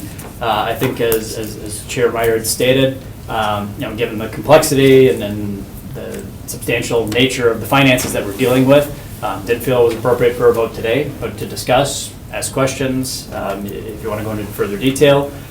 These agreements need to be approved by August 15th in order for the sales tax to take effect. Our next RDA meeting is August 8th. But if you want to have a special RDA meeting before that, that's up to the pleasure of the RDA when they'd like to do that. So really, as staff's taken a look at this and did some review, in terms of when this went before City Council, I think it's a little bit different scope when we talk about the Redevelopment Authority, because when we talk about room tax, we're talking about one of our major capital assets, and that's the KI Convention Center. And so, really, I feel, in terms of, we do a lot of development, and we've had some development agreements before us, including a few today. But really, this is the most significant financial decision that, the RDA and council is going to be making, really, for the foreseeable future. So I just want to talk through and just kind of based on, my review of where the agreements are now versus what's projected. And again, we're dealing with some projections, we're dealing with some assumptions. I've tried to use real numbers that we've accounted for in the past. I've tried to look through the county's documents and use their numbers in terms of what's going to be projected in the future. And really, this is where I've come and what I've come up with. So you can go to the first slide. I'm talking about the existing agreement right now. And one of the assumptions that I want to talk about is the room tax and growth in room tax. And right now, in terms of that room tax growing, 2016, it was just right around, just shy of about $5 million. It's been growing at an average the last few years, about 4.76% per year. Now, again, there's some variability and there's some ups and downs, but we've had some pretty good growth. This is the room, for us, not... For the county. So For the whole, the county, okay. all the room tax projected to grow 4.76% Okay. a year annually. So if we look at then, kind of two periods that we're talking about, and why we broke it down this way is because this deals with our bonding for projects. And that's 2017 through 2029. In 2029, we pay off KI-1 and we pay off the RESH. And then we've got 2030 to 2043, and in 2043, we pay off KI expansion. So if we have the existing agreement right now and pretend the Expo Hall proposal didn't exist, if we just kind of operate like we were 2 months ago, during that time, we would project through both periods about $274 million in room tax. Of that, generated by the city of Green Bay, we're about 43% of the room tax revenue. Generally, the heavy hitter, I mean, it's us and Ashwaubenon. Between the two of us, we're probably close to like 90% of the county's room tax. You know, it goes up, down, depending on the hotels. I projected that's gonna stay the same. They're gonna have Lodge Kohler, the Home Suites coming online. We're gonna have Northland, Staybridge Suites coming online. Beyond that, you know, I can't project Right. further things, but Right. look, we're gonna Right. stay, I don't feel we're gonna get any smaller really than, you know, 43%. So of that money, 118 million was generated, will be generated by the city of Green Bay. Pay off RESH, pay off KI, during that time, it's about 103 million. So with that, we've got a room tax balance of 124 million. Of that then, we've got about $55 million of room tax money that would be coming back to the city of Green Bay. I think there's some debate over that 2017 to 2029 number, and then we can talk to the finance director about whether that has to go in a reserve account, or whether that has to go pay back some other funds, or whether it can be used for debt service. So that may or may not be in there. I think there's some, I'll defer to the attorney on that one, legal implications of how that gets done. But if we really look at that 2030 to 2043, like that is going to be coming back to us. Once the current agreement or the initial KI and RESH are paid off, the city basically is responsible for the bonds for the KI expansion. But with that, you know, we're able to recoup our room tax. The next slide. So the agreements that I sent out to you as proposed, roughly, look, same amount of net county room tax coming in, same amount of us producing the same amount. To the KI, or to RESH KI and the Expo Hall, adding in the projected cost of the Expo Hall, which was used based on a scenario where they had bonded, I believe, for 25 years, and all in came to about $150 million with interest and everything. I backed out $22 million. They have going from, in the proposed agreement, $8 million of naming rights revenue and just under $15 million of sales tax revenue. So I took those out. With that, over time, and again, using projections from their bond council based on the room tax balance, so the Expo Hall would eat up most of the available balance. And with that, then the city would be entitled to receive the excess of the excess of the excess. And what that means is that, and call it a waterfall or call it filling up buckets, is that we got net county room tax, you go to pay off KI1, you go to pay off RESH Center, you go to pay off KI expansion, and then you go to pay off the Expo Hall. After that is done, then some money will go to, if there's any left over at that point, then a certain amount will go to the Visitors and Convention Bureau, and up to $500,000 per year. Then if anything from that is left over, some money will go in to fund an additional $2 million reserve fund, basically to provide some extra reserve for the additional bonding. In years 2017 through 2029, basically it goes BCB, then reserve fund. After that, it's reversed, so it goes reserve fund, BCB. So after you fill up all those buckets, if there's any excess left over, then that'll get split among the municipalities based on the percentage. So whatever's left over, we'll get 43% of that back. Just running through all those projections, we're looking at, with that, about $6.5 million. I understand, you know, there's a lot of unknown questions yet in terms of the cost of the Expo Hall, you know, the bonding, you know, when it's going to be done, at what percentage rate, is it going to be drawn on 20, 25, 30 years? We don't have all of those answered right now. But if we step back and just look at the documents presented as is right now and run through some projections, this is what I see that we're looking at. We're looking at a difference of potentially $46, $55 million in room tax revenue coming to the city versus, at the end of the day, $6.5 million. Why this is important for the RDA is that these are funds that the RDA has planned, which talked about 99, reaffirmed, looking through some of the 2012 agreements and the discussion around that, to maintain, update the KI Convention Center, as well as for tourism promotion and development. So right now, and Cheryl's dug into this a little bit, working with Hyatt, we've identified nearly $6 million of maintenance needs at KICC, mainly in one, and eventually, look, KI2 is going to get old as well. Floors, roofs, mechanical equipment. This does not include additional projects or future expansions, such as the escalator, or two, if Harry would give them one up and one down. Or elevators, or making improvements to Packers Plaza. We also are probably going to need, and I know Grenier's not here, and he'll probably yell at me for this number, but $25 million to replace the Main Street parking ramp. That ramp is coming down within the next 15 years. Sooner if Schreiber decides to, per their development agreement. That is a primary parking facility for KI. We need to find some way to be able to build another facility to accommodate patrons of that. In previous development plans, we've discussed other things. I looked through, there's some waterfront redevelopment plans. There's the RDA plan, I think it was from 97. About talking about the downtown, our new downtown plan, about just additional things for tourism promotion and development, everything from wayfinding, signage, lighting, visiting amenities. One time the west bank of the Fox River was talked about, developing trails, greater access. I think Scott's put together a plan on that. Eventually getting that up to, the city deck. But also just more recently, some of the other projects that we've discussed, whether that be, the beach at Bay Beach, Coburn Pool, museums, other attractions. These are other things that while, it's not necessarily funds today, these are things that, look, come 2030, could you look at these room tax funds to help pay back the debt service on some of this bond? And so, just to summarize, the convention industry, you all know, is pretty competitive.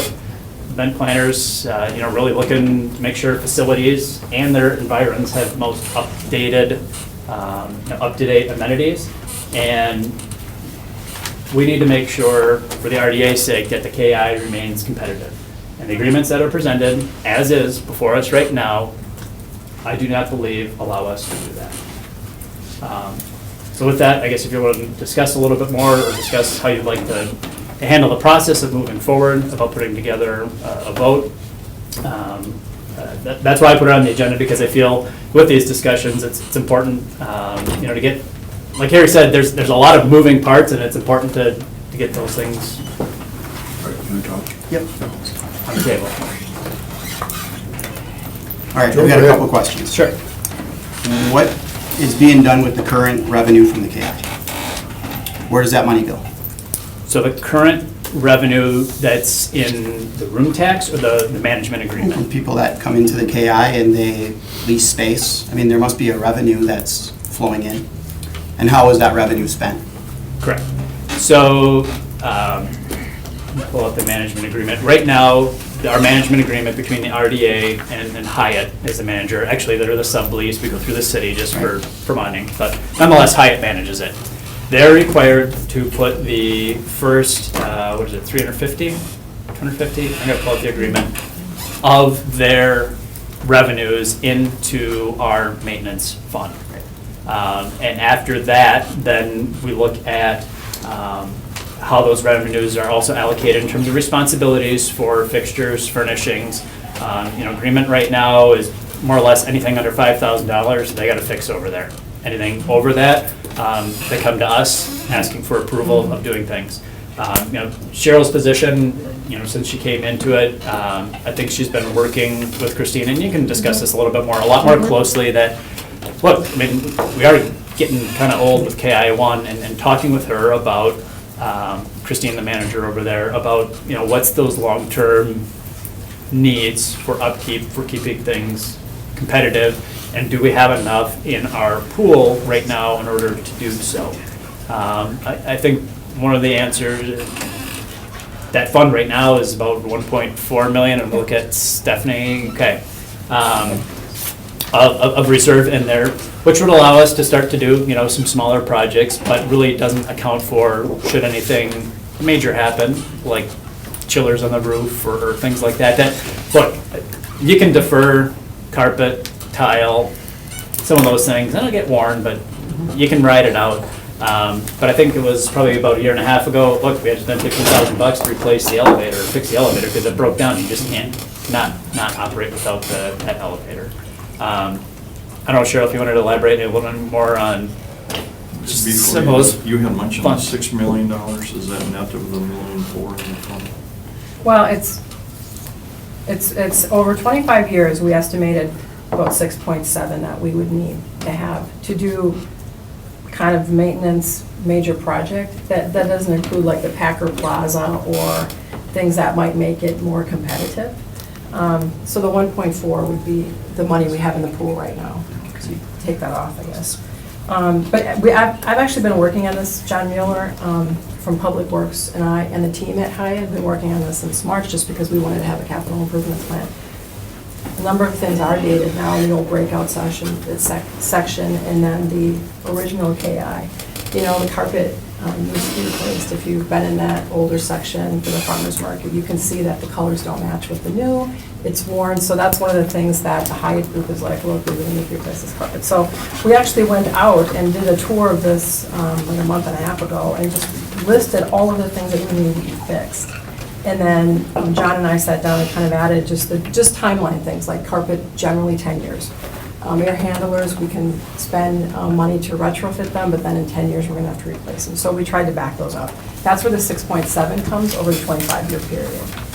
Okay. So, And just to follow up, just Just so I to get an clarify. accurate number, I just pulled up the agreement. So they owe us the first 100,000 gross. and then they also make a monthly payment to us Correct. as well. In a monthly payment for maintenance fund? as well? Correct, right now it's $20,797 per month. Is what So we- that goes So- in the so that maintenance is fund. the- That comes into the maintenance, So- correct.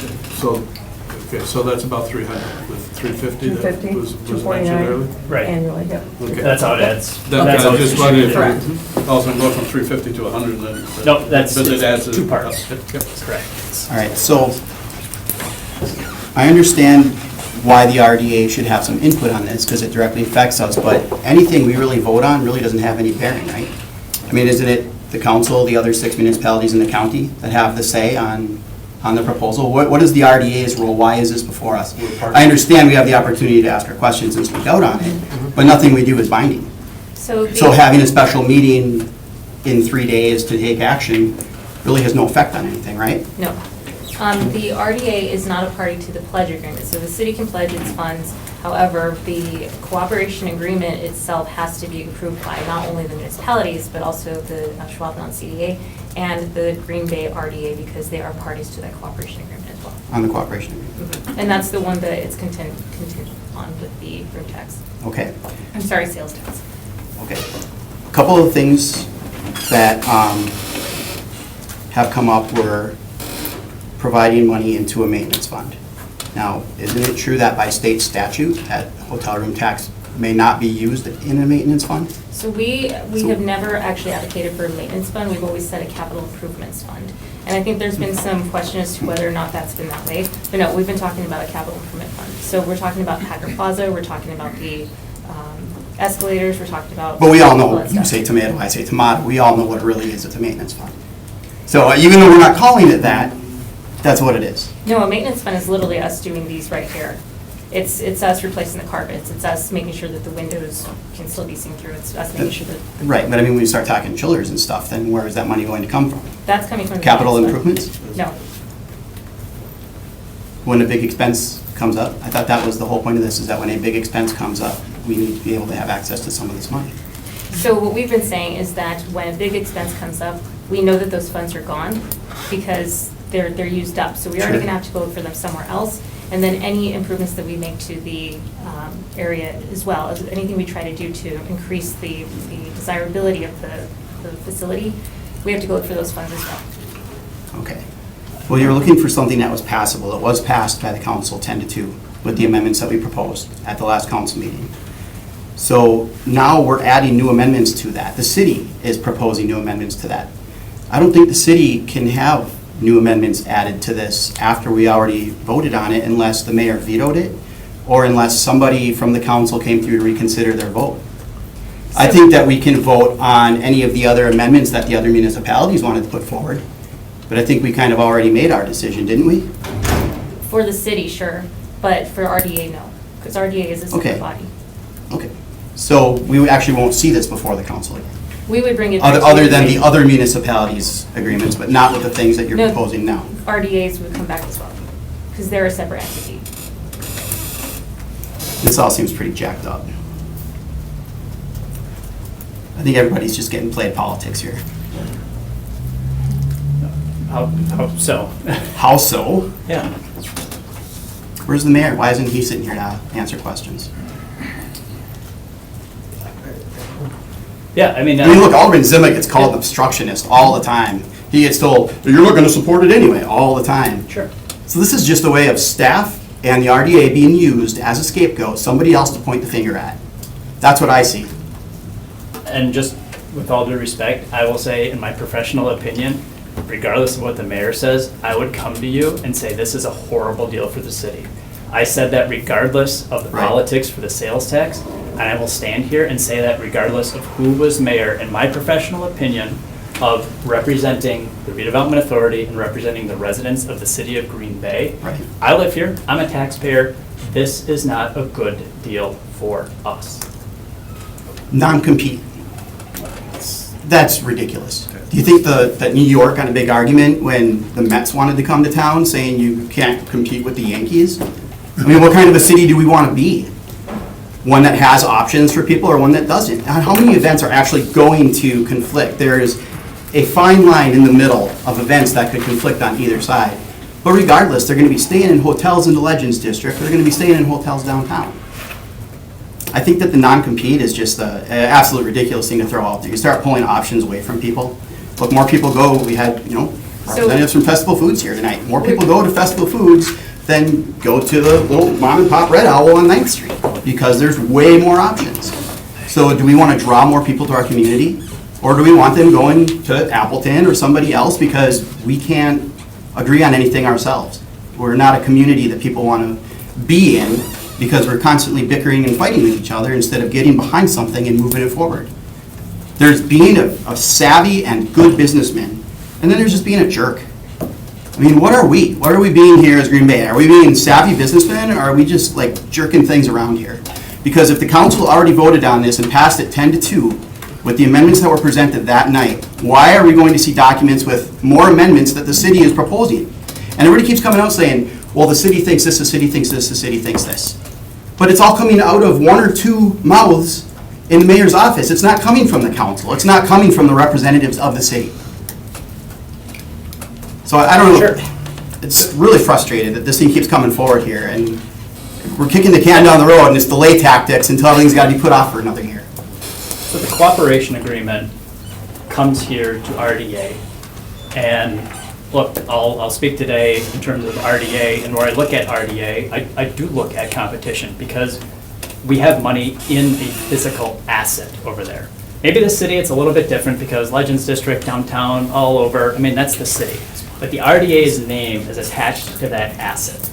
And if we are using a potential future revenue source to maintain that asset, and we are giving it to another asset that's not controlled by the RDA, I want to make sure that the RDA is conscious of, look, those funds that we thought were going to be coming and that we thought we could use to help improve, maintain our asset and its environments, we're going to be giving up those potential sources to a different asset. Which, look, in the city scheme of things, it may be a zero-sum game. It may all balance out. But in the RDA's viewpoint, now you've got a depreciated, declining, potentially dilapidated asset. Well, I think that we put public funding into competing entities all the time. You got City.Commons and Metro, block away from each other, that both received public funding. You've got a grocery store that we just did, and if one ever comes downtown, I guarantee you there's going to be some kind of an ask. Are we going to say that, well, we've already got this huge investment here, so we're not going to put any investment here? We can't start saying that. We can't start thinking that way. So But we don't own them. We don't own them. Correct. I understand that. And I feel that's the private sector. We own this asset. If this asset goes to hell, we're responsible for cleaning up the mess. Granted, you could say that about a private development. We might have to come in and, look, we've done our fair share of cleaning up messes in this city. But developer, private entity is on the hook for it. Here, it's looking back at us. And who's backing the bonds behind the RDA? It's the city.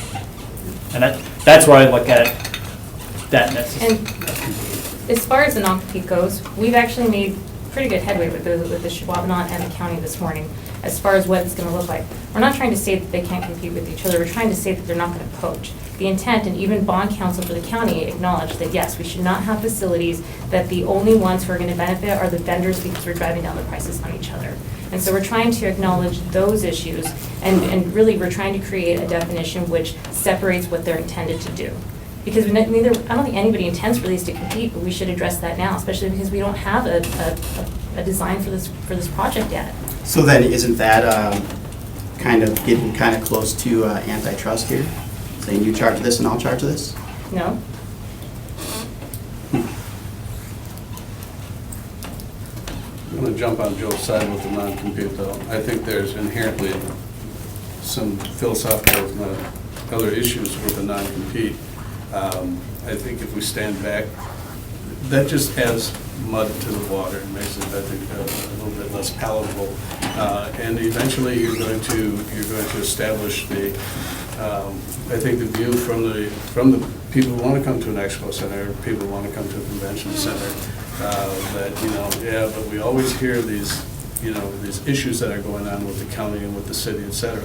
In the free market area, the free market segment, you don't tell a department store that you're not going to have another department store. They've got a vested interest. It's all their money.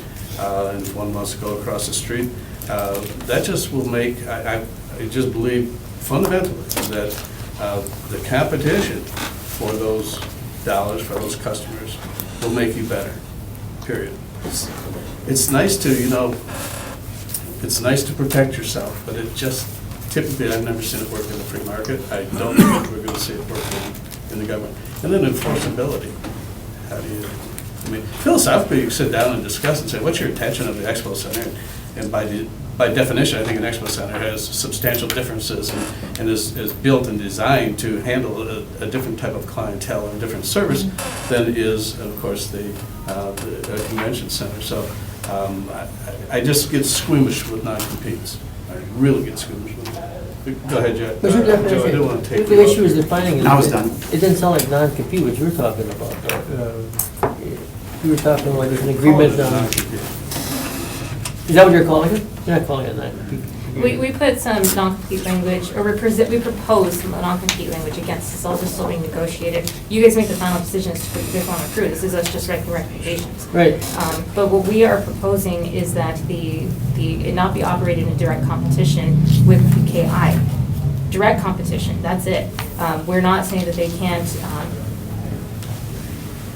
have their own clients, or if things move, if they graduate from being from the KI's level to the expo hall level, that they can't. We're not saying that if the client chooses to go there, they can't. We're saying that they're not going to be a convention center, just like we're not going to be an expo hall. We're okay with saying we're not going to be an expo hall. And then the rest of it is just, okay, so let's establish what we're considering each to be. Okay. Yeah, we've never had a problem in the past, have we, between the two facilities, from the standpoint of competition? We've had, there's been some overlap. It's not been drastic, but again, a lot of it is because it's not designed yet. We don't know really what the facility is going to look like yet. And sometimes that overlap may be the convenience caused by the convenience for the customer. My concern, I think, what Harry started out with too, is that we have two bodies of thought going on here. We have those who think this is a great proposal and those who think it's a horrible proposal. And, we've got to bridge that gap, and I don't know, it's not I win or they win. When I say I'm not speaking of me or the RDA. I'm saying the city can't win and the county can't win. We've got to find a way to get over these differences, and I know there's economics involved, but sometimes those economic become investments. I mean, if we may give up something in the short for the long-term gain. And vice versa. I think the county should be looking very strongly at protecting the things that we have done with the KI and the KI expansion. I think it's just necessary. So I wouldn't take a hard line. And I've been going nuts looking at these numbers and reading both of these proposals and contracts and trying to make sense of it. But I think some people need to get in a smoke-filled room and hammer it out and find out where we can go and what. I made a comment when we met with the mayor and that I've always felt that what inures to the heart inures to the whole. And after I had left the meeting, I realized that could have been the reverse from city to county, county to city as well. I mean, I was saying it in defense at that time of the city, that, well, if we're strong, that helps the county. But the other is true as well. What helps the county certainly should help the city. And it should help Howard, and it should help the townships and everything else. So I think we've got to find a way to, I just would rue the day that I would be party to something that I've been hoping to see for 20 years, and that's quit putting tar on the roof of an old arena and act like a Class A city. You don't get to be a Class A city by fighting amongst all the municipalities or the department head, whatever it is. We just, somewhere there's got to be some face-to-face issues. And I understand your position, Ken. The numbers are the numbers, but I also understand the intent that. Can you go back a slide? Yeah, thank you. I was going to ask to do that. Sure. I just wanted to, I share the sentiments of Tom and Harry about this project needs to get done. I mean, I sat in the old arena during basketball games, with buckets on the floor. So we're a little better than that now, so. Here's the part that concerns me. How old is the KI-1? 1999. So it's all of 18 years old, minus 5 years since we did KI-2, right? So, I mean, we didn't know when we built KI-1 that what we were going to do with KI-2. And that's a shorter amount of time than we have in this particular window. I think it's hard for me to sit here and say, I don't know what we're going to do with that KI Center, but we're going to do something before 2043. And how are we going to fund it if we're going to use $6 million to largely do maintenance and Harry's escalator up and down, and those kinds of things. I don't have the answer. I'm not going to live that 26 years likely to get to 2043. But somebody's going to sit at this table and say we need to expand the KI Center in some fashion. It's not going to be cheap because we're going to have roadways to deal with and those kinds of things. That's my concern about you're reducing in such a magnitude the amount of room tax money that would otherwise come to the city. I don't know how to solve it, to be honest. Maybe it is a smoke-filled room and people can come to some middle ground, but no easy answer for that, Jim. No easy answer, but I would put money on the table that the KI Center is going to get expanded before 2043. I want to make a motion to open the floor. Second. Okay, we have a motion by Joe, second by Tom, open for public discussion. Those in favor say aye. Aye. Opposed, carried. Troy, you want to introduce yourself? Sure. Troy Streckenbach, 305 East Walnut, Green Bay, 54301. Thanks for giving me the opportunity to speak in terms of what's before you, or not before you, but I guess is a general update and discussion.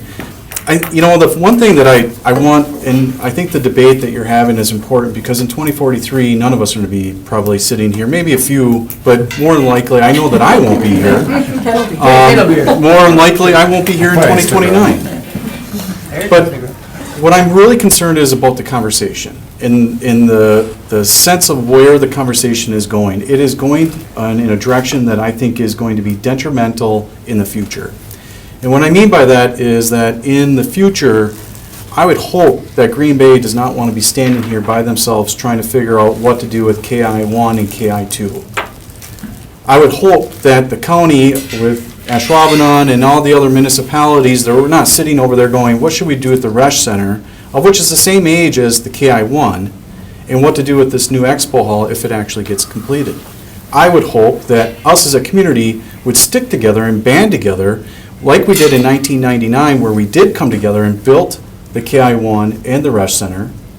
We came together, and people, please remember that right now KI-2 is funded by the village of Ashwaubenon, by Brown County, by the municipalities that are surrounding us. Otherwise, K2 would not even be a conversation today. It would still be a conversation about how to get it done.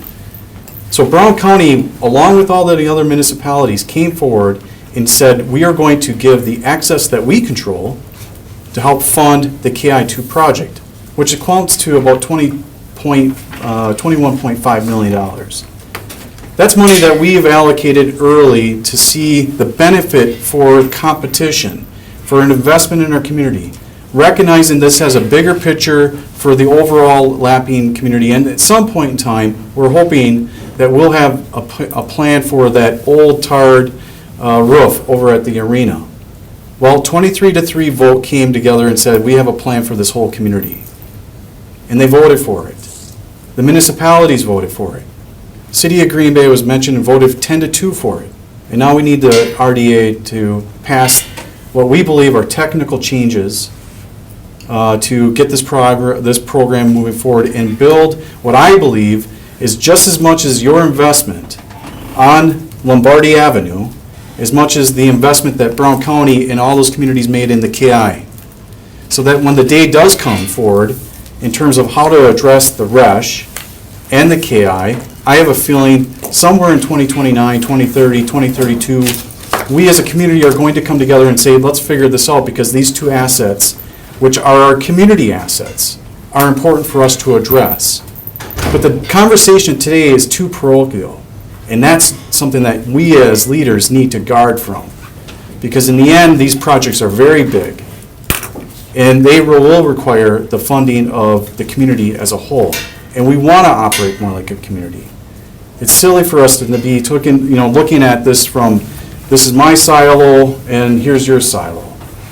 The reality is at some point in time, we will need to address the Resch and the KI, and eventually the KI2, and more than likely the new expo hall.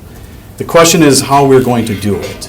And right now, we've set a precedent as a community to do these projects together. We did the 1999 agreement, we did the 2012 agreement, and now Brown County with Ashwaubenon is saying Green Bay is going to benefit from Lombardi Avenue being developed. It's a great corridor. What we see happening from 41 all the way to Ashland, what I believe is the plans from going to Midtown, where the, proposed on Ashland or Broadway, and then into the downtown. That's a great vision. Let's see it happen. Let's do it as a community. And so from my perspective, we've worked really hard to get to the point where we are today. And I mentioned that 23-3 vote. Did anybody think in their day that the county board would vote 23-3 to vote for a sales tax to benefit the overall community? Anybody? I certainly didn't think it was going to be that high of a vote. I was actually surprised. But I was pleased because people are starting to recognize that we need to make investments in our community. And the Expo Hall is one of those investments. And we need the City of Green Bay to be our partner. Just like you needed us to be your partner when the KI2 project would have came forward. Otherwise, right now, KI2, of which I authorize every year the payment of $1.4 million, Associated Bank asked me to authorize that payment. We authorize it, 1.4, since 2013 or 2012, up until 2029, we are making that payment for the City of Green Bay. But I don't say the City of Green Bay, I say it for the community, because we believed it was an important project. That K2 plan was voted 25-1. Guess who was the one vote against it, right? So that was supported by Brown County. And so from that standpoint, I would hope that the RDA, just like the CDA, which is represented by the Village of Ashwaubenon, we would come together as a community and operate like a community, because in 2029, there's going to be different people in these chairs. And we need to set the precedent that we work as a community to get this done. The vision of the City Council and the County Board, the legislative bodies, basically said, yes, we agree, we'll figure out those problems when those days come. I wouldn't disagree that the arguments that Mr. Vonk brings up that should be concerns, they should be concerns. We should be thinking about those things. In the end, those things will be coming forward, but I think it's better that we operate in an atmosphere that creates cooperation amongst the municipalities, and that we show that we are acting as a regional player, because the Expo Hall is not going to be built in Swamico.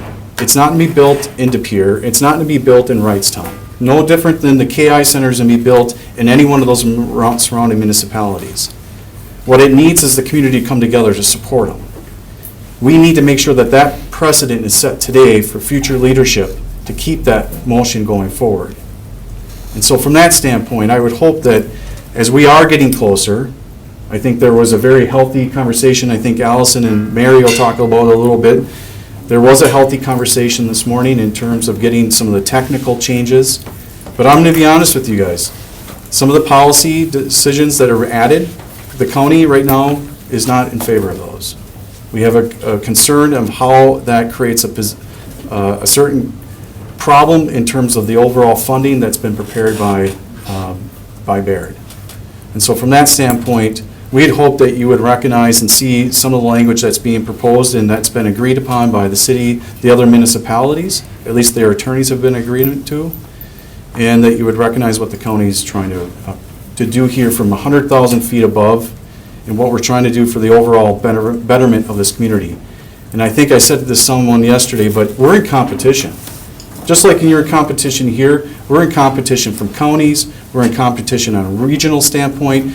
We fight to make sure that our arms are really high for the state to see us. You know how hard it was for us to get the state to put $5 million in for that STEM Innovation Center. I was down in Madison on a repeated standpoint. That's going to elevate our higher education. How tired are we hearing our university is over in the cornfields? It's time for us to make changes. And so the RDAs have an opportunity to set the stage like we did back in 1999, 2012, set the stage again here in 2017, how this community operates as one, and that we're in for business to make sure that we're competitive to draw those families, those businesses to this community. And so I appreciate your opportunity to let me speak. I'll look forward to speaking to you in the future. I'll take questions if anybody has any. My only question, I guess, would be is that, at least from my perspective on the RDA, is that, and I'm speaking for the whole RDA, unless they disagree with me, but we get parcels, we get little bits of information, and we'll probably not have the expertise to have been in this from the beginning and taken all of that data. So the question is, we have financial concerns. Does the county have any suggestions on how those can be handled? Or are those financial concerns not as a concern as we've been led to, or we've been told to, or the numbers that we've looked at see?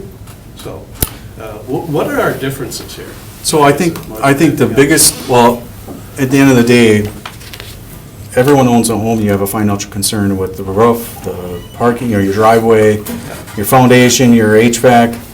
I mean, that's a normal course of business. Brown County is in a unique, different position than what most, so we took over ownership after the bonds have been paid off. So technically, for all intents and purposes, the Resch Center is actually owned by the Village of Ashwaubenon through the agreement through the CDA.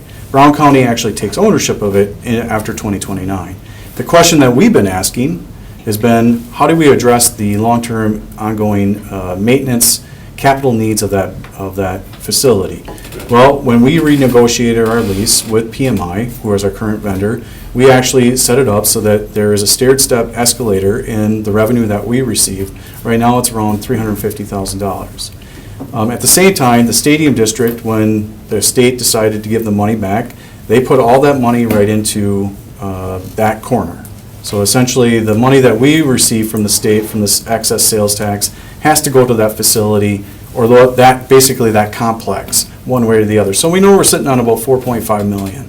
At the same time, we know that as a county, that we needed to start to sock away $200,000 annually for a couple of years to build up a fund balance. So yes, your property tax levy dollars went into that facility. We actually we redid, so if you haven't been into that facility lately, if you have, you'll notice there's a new scoreboard.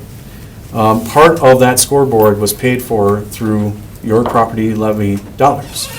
And essentially, we recognize as a county that there's going to be some times that the county will have to invest in that asset.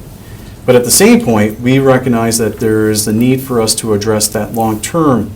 What is that long-term aspect? Well, in 2029, right now, there was a request to have the excess of the excess returned back to the municipalities, correct? And that is what's in front of us right now, in terms of the current agreement that's been approved by the city of Green Bay. We believe that that is an appropriate standpoint for at least ongoing conversation, because I guarantee you, eventually, at some point, the city of Green Bay is going to want to come back to the municipalities, the county, and ask, how important is this asset to us as a community? What is it generating? And my guess is that Brad Toll or someone from his organization, and Mr. Merckx, is going to come up and say, here's what this facility means to our community. X, Y, and Z from an economic development standpoint. We need to invest in this.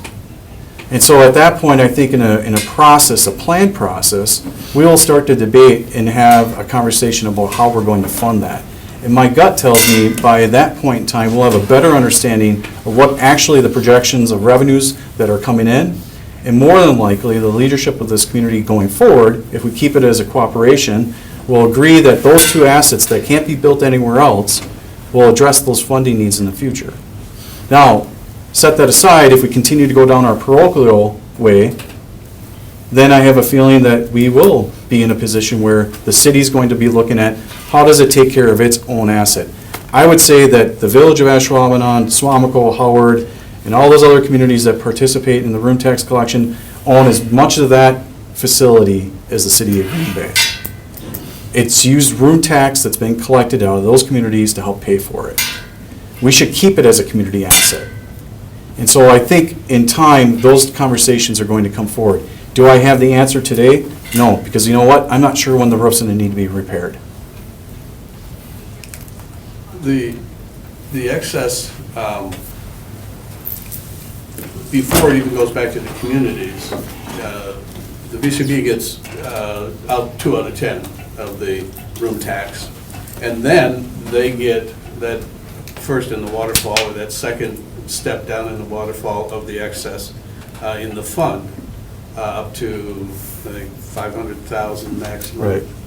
Then what's left over goes, and I may sound ignorant here because I don't know how strong or they should be, not are, but should be supported by the collective municipalities, the county, the room taxes.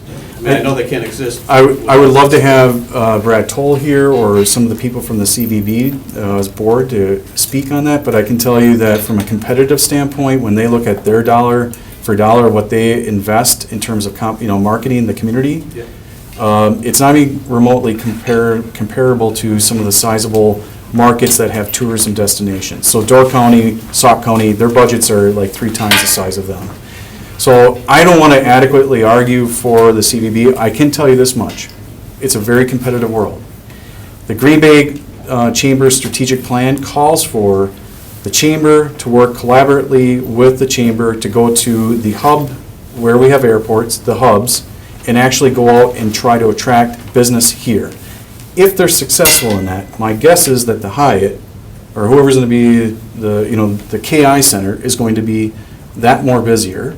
And we would hope that with a larger facility, that we're able to attract not just the regional, but actually get out to some of the hubs, the Chicago, the Minneapolis, the Detroit markets, to bring in those type of shows, because now we have a footprint that can actually accommodate that. We believe that the CVB needs to have a budget closer to that 3% that they've always hoped for. This gets them there. But the main point of this is that when we align the Chamber's strategic plan, which it calls for, and I'm not sure if it was number 9 or number 10, but it basically calls for the Chamber, along with the CVB, to work collaboratively together and actively go out and promote this community and actually buy events. So if you've been to the Stadium District Board anytime and you looked at what the CVB is asking for, they're basically asking for cash. And that cash is to buy events to come to this community. And that is filling the heads and beds, which make our hotels better. That's what makes, in the end, it's what, it's what the world has become. Just like in TIDS, you guys are being asked by developers, private developers, to invest in them. Jehovah's Witnesses set the stage for everyone. They did the calculation as to what their program means to the community. And they go to PMI and say, this is what it's worth. You pay us. So in the end, competition. People are starting to get smart to it, and it requires us to get there. So from that standpoint, Mr. Robert, our belief was that in order for this to be successful by building these bigger facilities, we needed to have the horsepower to market the facilities. Except, and again, that's a plea on my ignorance of the relationship. Typically, going to an expo center and project, is our basic footprint, not footprint, our floor plan of how to operate, own, build, establish that, as well as our convention center and that. Is that typical or atypical? I mean, how are other communities doing it? These are high-priced days. Your tax dollars, nobody wants to increase the levy, and rightfully so. I mean, the consumer sits out there. Yet, governments have very limited resources for capital. So how do they do it in Madison and Chicago and LA? That relationship between the expos, are there private investment in any of these centers, Seattle? I think you'd be hard pressed to find any expo of our market size that has private investment. Now, I can't say that for a Denver or a Dallas or a Chicago because their market size is in the millions. We have 250,000. So I think to try to compare us to those size of markets is going to be difficult. I can only relay from what I was told by study and what we've heard is that it would be difficult for us to get private investment to build a single story, build the 120,000 square foot facility without a lot of other space for commercial type of development. Now, when you look at the Lombardi Avenue corridor, we have on one side of Ridge Road, north to 41, you have the commercial investment that's taken place. Packers made a sizable investment on a very large stretch of land, and they started off with the end cap of Cabela's. We're hoping that whatever the city does on the other end cap on Ashland will complement that into a full mixed-use corridor that makes that corridor essentially a tying corridor to northeast Wisconsin, but all the different communities that are connected to that corridor. When I was just in Phoenix, Arizona, I looked across the street, I see the football stadium, I looked to my left, I see the hockey arena, and I looked over, I see the convention expo hall. And so from that standpoint, their planners decided that it was best to have their assets, in a corridor in a certain area. We think that a new expo hall plays very well with that type of public investment. So from that standpoint, it makes sense to put the expo hall there. It makes sense to tie it in with the whole corridor. And for us to find private development to build it, that might be somewhat of a challenge. County does have many different, the county doesn't have many different, we do have the sales tax available to build these type of things. The county could, or the municipalities could enact a premier resort tax. Matter of fact, you could do an overlay right here in downtown Green Bay. You could put in a premier resort tax to help generate additional funds to help pay for some of your assets. We looked into it. It's something that could be considered for other areas, but we realized that that's going to be a pretty tough sell. And even getting the sales tax to pay for just that single use, there's not enough votes from the county board. They wanted to see their sales tax going to betterment of this community. So that's why you see the investments in our libraries, our museum, roads. We have to address the jail population as much as I don't, the capacity issues. But right now, today, we're sending 60 people out. You want to pay for that through your property tax, or would you rather pay for that through a consumption tax? I mean, at the end of the day, these conversations are going to evolve and in 6 years, someone's going to discuss what's going to happen with that future sales tax. And maybe at that point in time, there's a community conversation about future projects. I don't know. But there, you're correct, you are limited, but you do have TIDs. You do have the ability to do a premier resort tax. So there are some funding mechanisms. And the city, if I'm not mistaken, receives about $300,000 in an administrative fee. And then it sounds like you receive about $300,000 in your lease agreement. So $600,000 just coming in from the room tax and your lease agreement that's benefiting the city of Green Bay. So I don't know where the administrative funds are going from the room tax, but that's $300,000 available as well. Troy, will the Expo Center be built where the arena exists now? Will it be attached to Shopko Hall, or what is the thought there? Right now, the general consensus is to try to maximize the footprint as much as possible, to try to get the larger facility, and that's about 125,000 square feet. That would eliminate essentially the Hall of Fame, the arena, and the consultant that we had said, you know what, the base of Shopko Hall is still in good standing. No reason for you to raise that. Use that footprint, that floor plan, or that basically that base. Don't demolish that, and you can save some money. In the end, Harry, Mr. Meyer, we don't need to find.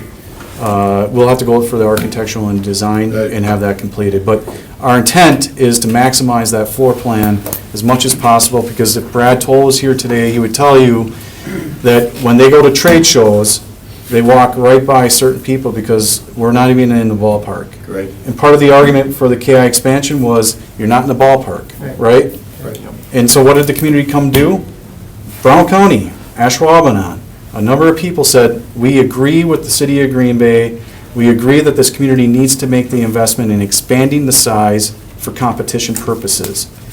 And I just have to tell you guys, and I would hope that you remember this. Brown County authorized $21.5 million to the K2 project. So we authorized the access that we control from 2013 to 2029. Had we not done that, either K2 would be funded through City of Green Bay levy, or the project went forth. And I'd hope that you see the good faith effort that the county, along with Ashwaubenon and all the other municipalities that stood together and said this is the right thing to do. I would hope that you would see that same good faith effort today, as the county is trying to make an investment that benefits the city of Green Bay, no different than it benefits the village of Ashwaubenon. These are community assets. We need to keep it as a community effort.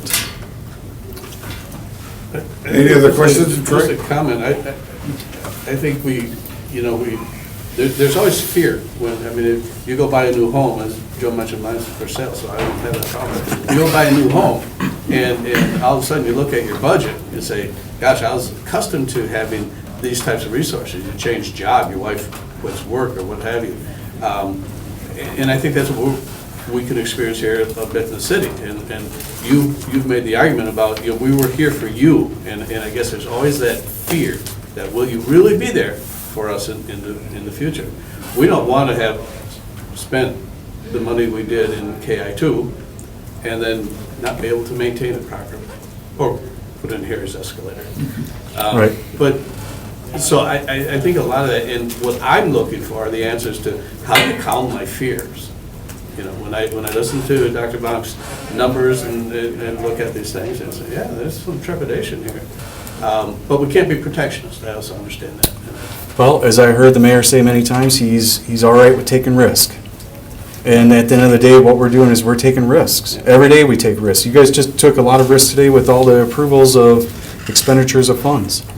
So I would say that let's take the risk that we have good leadership, but more importantly, we set the stage for good leadership to be in there in the future, and that good leadership that comes forward figures this out. Because I'll tell you what, the documents that were given to me to try to figure out the mess that 1999 gave us was, if anybody has read those agreements, you would see how much of a mess it was.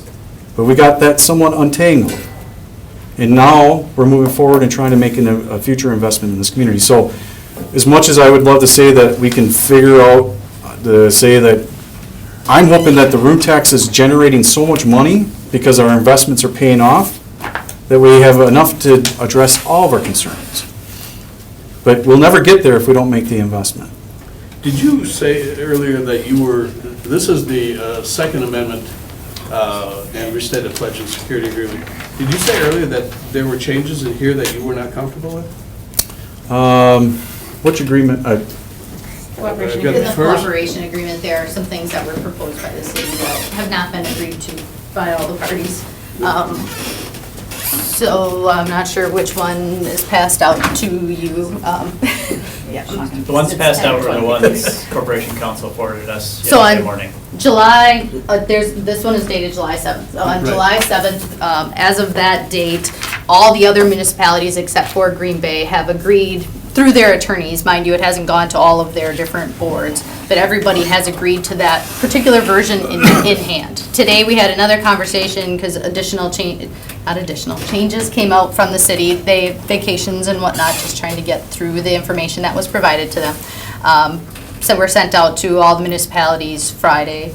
We've gone through those. I think we more or less have agreement on most of it, except for the two big issues would be the capital improvement fund and the non-competition. I think we're in agreement in terms of trying to define these two different facilities because we believe they're inherently different, and some of it's like you said earlier, Tom, it's a handshake and just trying to understand. I think it's the same conversation that took place when the KI expanded, and PMI is wondering, well, how big are you going to get, and are you going to horn into our business? It's the same thing all over again. It's just kind of trying to come to that understanding. I think there are some other issues that were worked out today just in terms of trying to understand flow of funds, and if I can just kind of point out, I think we're all in agreement now that in all that line in 2029, the city would not get those funds, so that kind of changes those numbers. Don't look at this, I guess, is what I'm saying. That's not accurate. All those funds go into a pool, and if those funds were to go to City of Green Bay, then I would say, well, Schwabman should take their funds and go take excess for itself, but the city would be short on its KI expansion. That's where Troy's point is and Mary's point is in terms of we're all in this together. KI expansion can't happen without all of us pooling the dollars together, but there's no excess that would have just went to the City of Green Bay, so that line is kind of non-existent. That's in a pool that's left by the county and in the county's discretion in terms of tourism purposes. So that part's not there. The other issue is really this capital improvement fund, and I understand what you're wrestling with. It's not a new discussion. No, it was same in 2003. But the problem is room taxes can't go to maintenance issues. It can go to tangible tourism capital improvements, and somewhat that's an accounting issue more than anything. But those dollars, a lot of the things you talked about, can't be used for those dollars. And so one of the problems in terms of even trying to, even if we could find money, which to this moment today, we don't know that, we don't see the money or the funds, or don't want to count on those funds being there because we don't see that in the overall flow. In order to create that capital fund, there's going to be a whole bunch of language that would have to go with in terms of how it could be spent, what it could be spent on, that type of thing. So to the extent that there is excess of the excess and that flows to Green Bay, and Green Bay wants to set that aside for plazas and Harry's Escalator, you could do so, and that those flow of funds come back to each municipality as soon as it's available, but it's kind of waiting for that to go, Jim, from how many performers got run the first time. Step up the reserve. I guess one thing I'm a little bit confused yet, you're working out the details. When the details are worked out, do you have to go back to all the municipalities and vote again? Well, all the other municipalities have not yet adopted, so we're kind of holding steady, waiting for this domino to start. It is our preference that that would start, actually next Monday would be the first one, I think, with Swamico, and then De Pere. Room Tax Commission has to approve it as well. Okay. But we're running on, in terms of a deadline, in terms of, on the county side, it's tied in between the room tax and the sales tax. And yes, it was approved by the city. Our position as a village is we had concerns. We were trying to provide those as quickly as possible still on the Tuesday that the city voted on it. But there are some technical changes, one of them being, for example, the definition of an expo center is not in there. It says expo center and there's nothing after it. it was assumed that we would be able to have some sort Okay. of more technical changes, and I think the city does not feel, I don't think Vanessa feels she has the authority to make that, and I certainly Okay. understand her position on that. Thank you.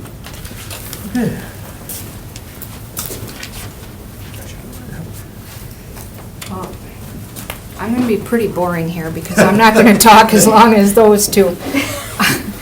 I just wanted to say that, you know, I keep hearing language that, you know, we would get these room tax dollars, and they're ours to do with what we want. Ashwaubenon holds about 39% of those room tax dollars too. And we have pledged to give those room tax dollars to the Expo Center. We're making a huge investment. The county's making a huge investment. Green Bay Packers have made a huge investment in that entire corridor, which benefits everybody in this area. I have clients that live out in Swamico, I have clients in Wrightstown, and they all benefit when everybody is in that area. And they come down here to downtown. So we're making the commitment, and I just hope that everybody else can make the commitment with the room tax dollars, because by state statute, we do own, you have certain rules you have to follow with them. So hopefully everybody does that. Okay? Thank you. Very short. I know, I don't talk as long. I make a motion. I've only been doing this now for 3 months. Second. The motion by Joe, second by Tom, return regular business. Those in favor say aye. Aye. Votes carried. Passed. Carried. So what should we do? Have another meeting or what? Hey, Gary, I think in order for something to get onto the council agenda, we've got until July 20th, which is a Thursday, so that it could be on Friday's packet. So if, I mean, I guess I would want the committee here to take action by the 20th or earlier. Right. So that it could be on the council's agenda the following Tuesday. I guess it'll be, my motion is to, well, I guess this is just informational, so doesn't really need a motion on it, but. Are you talking July, Joe? Yeah. Because the council meeting's on the 18th. Yeah, so the Friday before. Oh, The Friday before is the 25th. 14th. Next So Friday. that'd be. So that's This like, Friday, this Friday. Yeah, this coming yeah. Friday. So what are those dates again, Joe? By the 13th. July 13th. No, it's got to be, It's yeah, yes, July 13th. 17th, 18th, 19th. No, no. 18th is the meeting, so. 14th to 13th. What is it today? Got a calendar there? Yeah, we're digging around here. We order a pizza. We've got up till 24 hours prior to amend the agenda. It's just nice to have the information over the weekend. And you We meet on the 18th. So again, it should be this week. We have to do it this week. So I do need direction from you all as far as what you are looking to see then, because I am trying to get you documents that you are able to pass. So are we moving forward with the language that we're proposing as far as the non-compete? Well, I haven't seen that language, but I'm not overly comfortable having that. I guess I wouldn't direct that question at me because I'm not a favor of non-compete. I would be opposed to that. However, I know that you had your meetings this morning, and I know that even whatever we do vote on is always subject to minor technical changes. You know, if it was minor enough that it was, you know, language that it said, look, you're not going to go out and try to snipe business away from each other, or that you're not going to, well, you know, like, What is it? drive the price down, you know, a way to get that language in. I mean, I'm fine with that. I just, like I said, man, you start talking antitrust when you start getting a government entity and they start, yeah, two government entities get together and establish a set price. We're not doing that at all. Okay, because, yeah, that's just, I just think it's a fine line right there. Or competitive market. I mean, setting the boundaries anyway. Right. So then, as far as the second issue, which has come up, is the capital improvements fund, where do you guys, what's your, what are you guys seeing happening? I guess my comment on that would be, I mean, you know, in my talking with the mayor, he was very much opposed the way the sales tax. Now, that's not something we have a vote on, but the way it just said, 20 million for libraries, million for the museum, so much for roads, but nothing was specified what exactly it was used for. So using his argument, I would be very much against putting a capital improvement funds together on something that we don't know what it's going to be used for. So I agree with the mayor on that. We should not add that language either. We shouldn't be tied down at all. Right. Yeah. You put a capital improvements fund together and have no idea where you're going to put the money. I don't like that. Yeah. We're getting, I mean, the city gets back 16% of the room tax as administrative fee or whatever, as does Ashwaubenon gets 16%, and all the other communities get 4% back. Am I correct on that? 4. We get 16%. Ashwaubenon gets 16%. All the other, the 5 communities get 4% each. As it's titled administrative fees or funds or something. That is correct. And, I mean, where are we using those funds now? I think we've always been getting those numbers, or numbers close to that. They are part of the operating budget. It goes right into our general fund. Toward our general fund? Correct. The city? So we're just applying it, I mean, since the source of that is, of course, convention, and wouldn't that be a source? And I know that we have a budget problem on our annual budget, and, you know, but I mean, that's a likely source to me for the a capital fund to be created for the improvements that we look for in the future. Not just the maintenance. Maintenance, we should probably be covered with what we get from Hyatt, and we get some other nominal fees. We get a couple $100,000 as administrator, I think, for the collection, and I'm not sure, but that's 16%. I don't know what number that comes to. I don't know. I think 2017 budget, we have about 340,000 in our budget. About 340,000? Okay. Doesn't answer your question.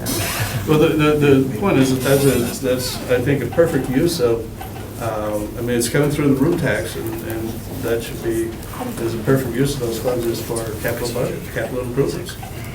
Put it in the bank, save it for when we need to put in, you know, the escalator or the new wing.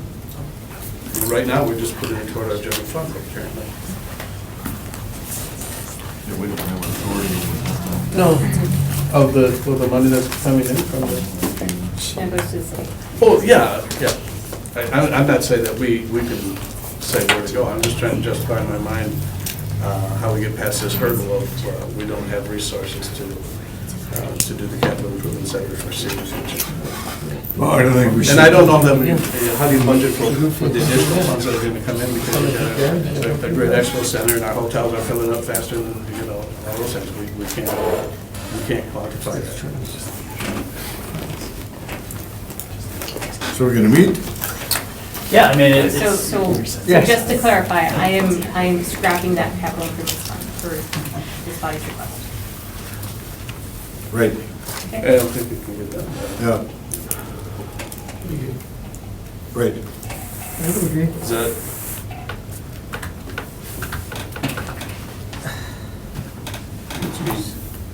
Very silent. Make a vote on it? No. No, I don't think so. Are we have it ready?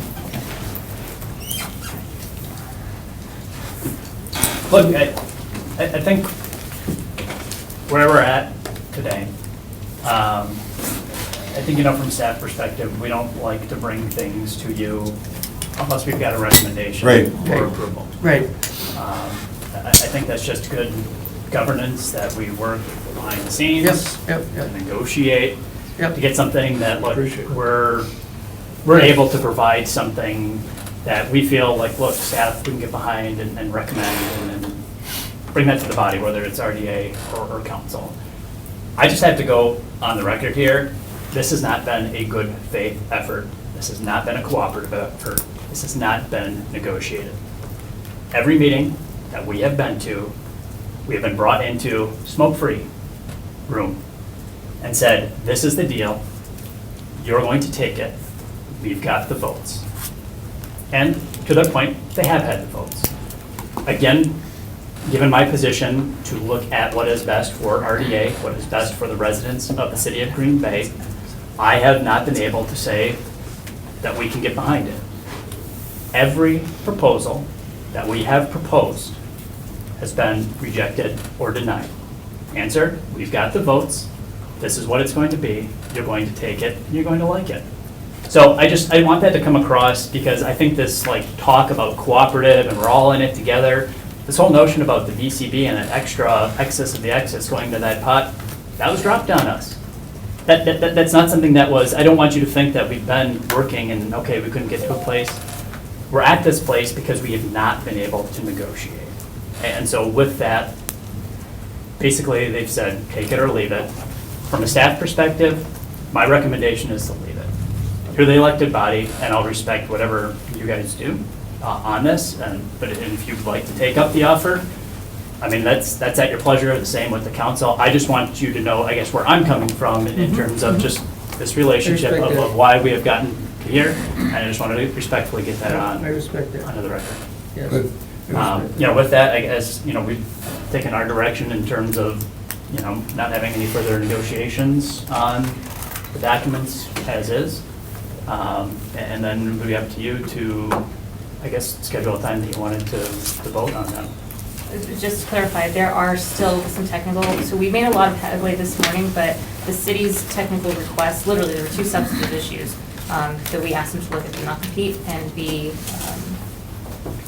capital improvements to present to you all.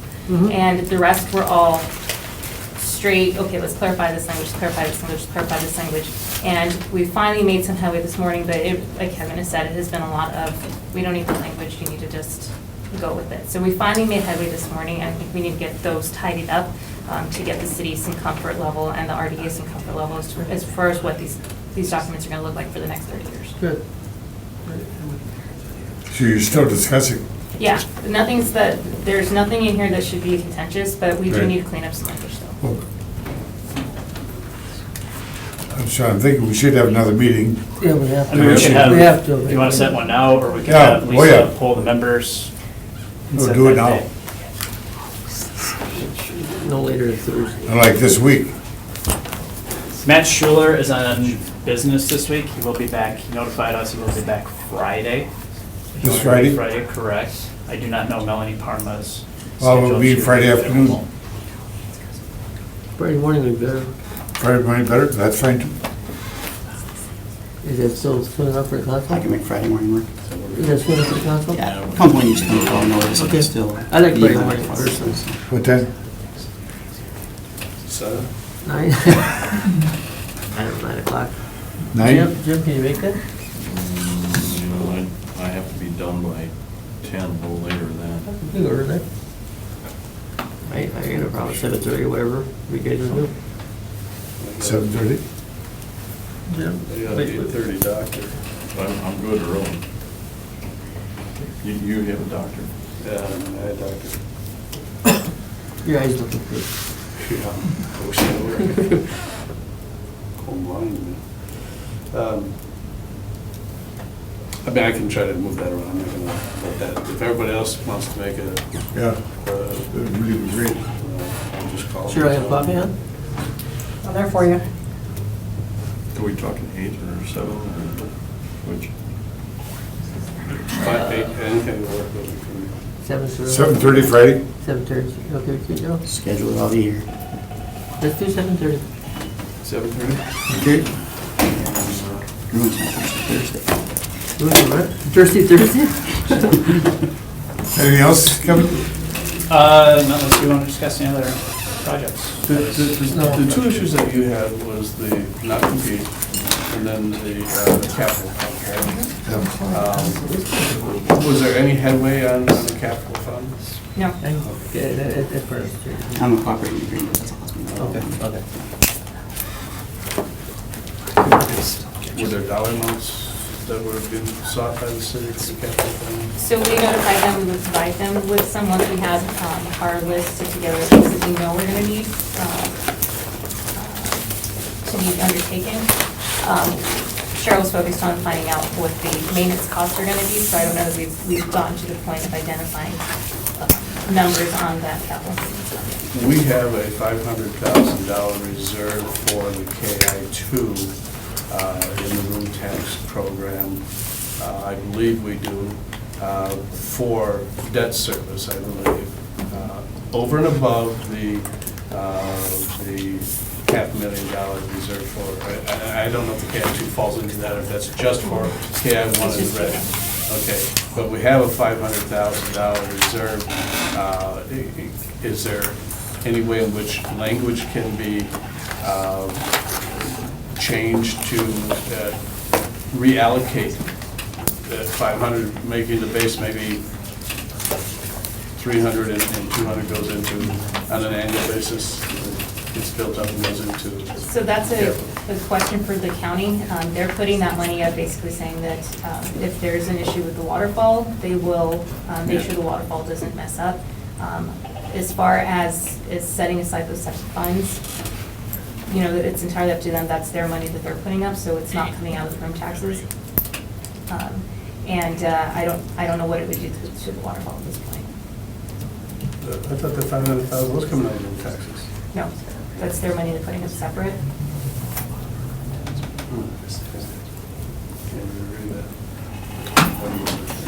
All right. When it's done, it comes back to them as well. Meeting adjourned.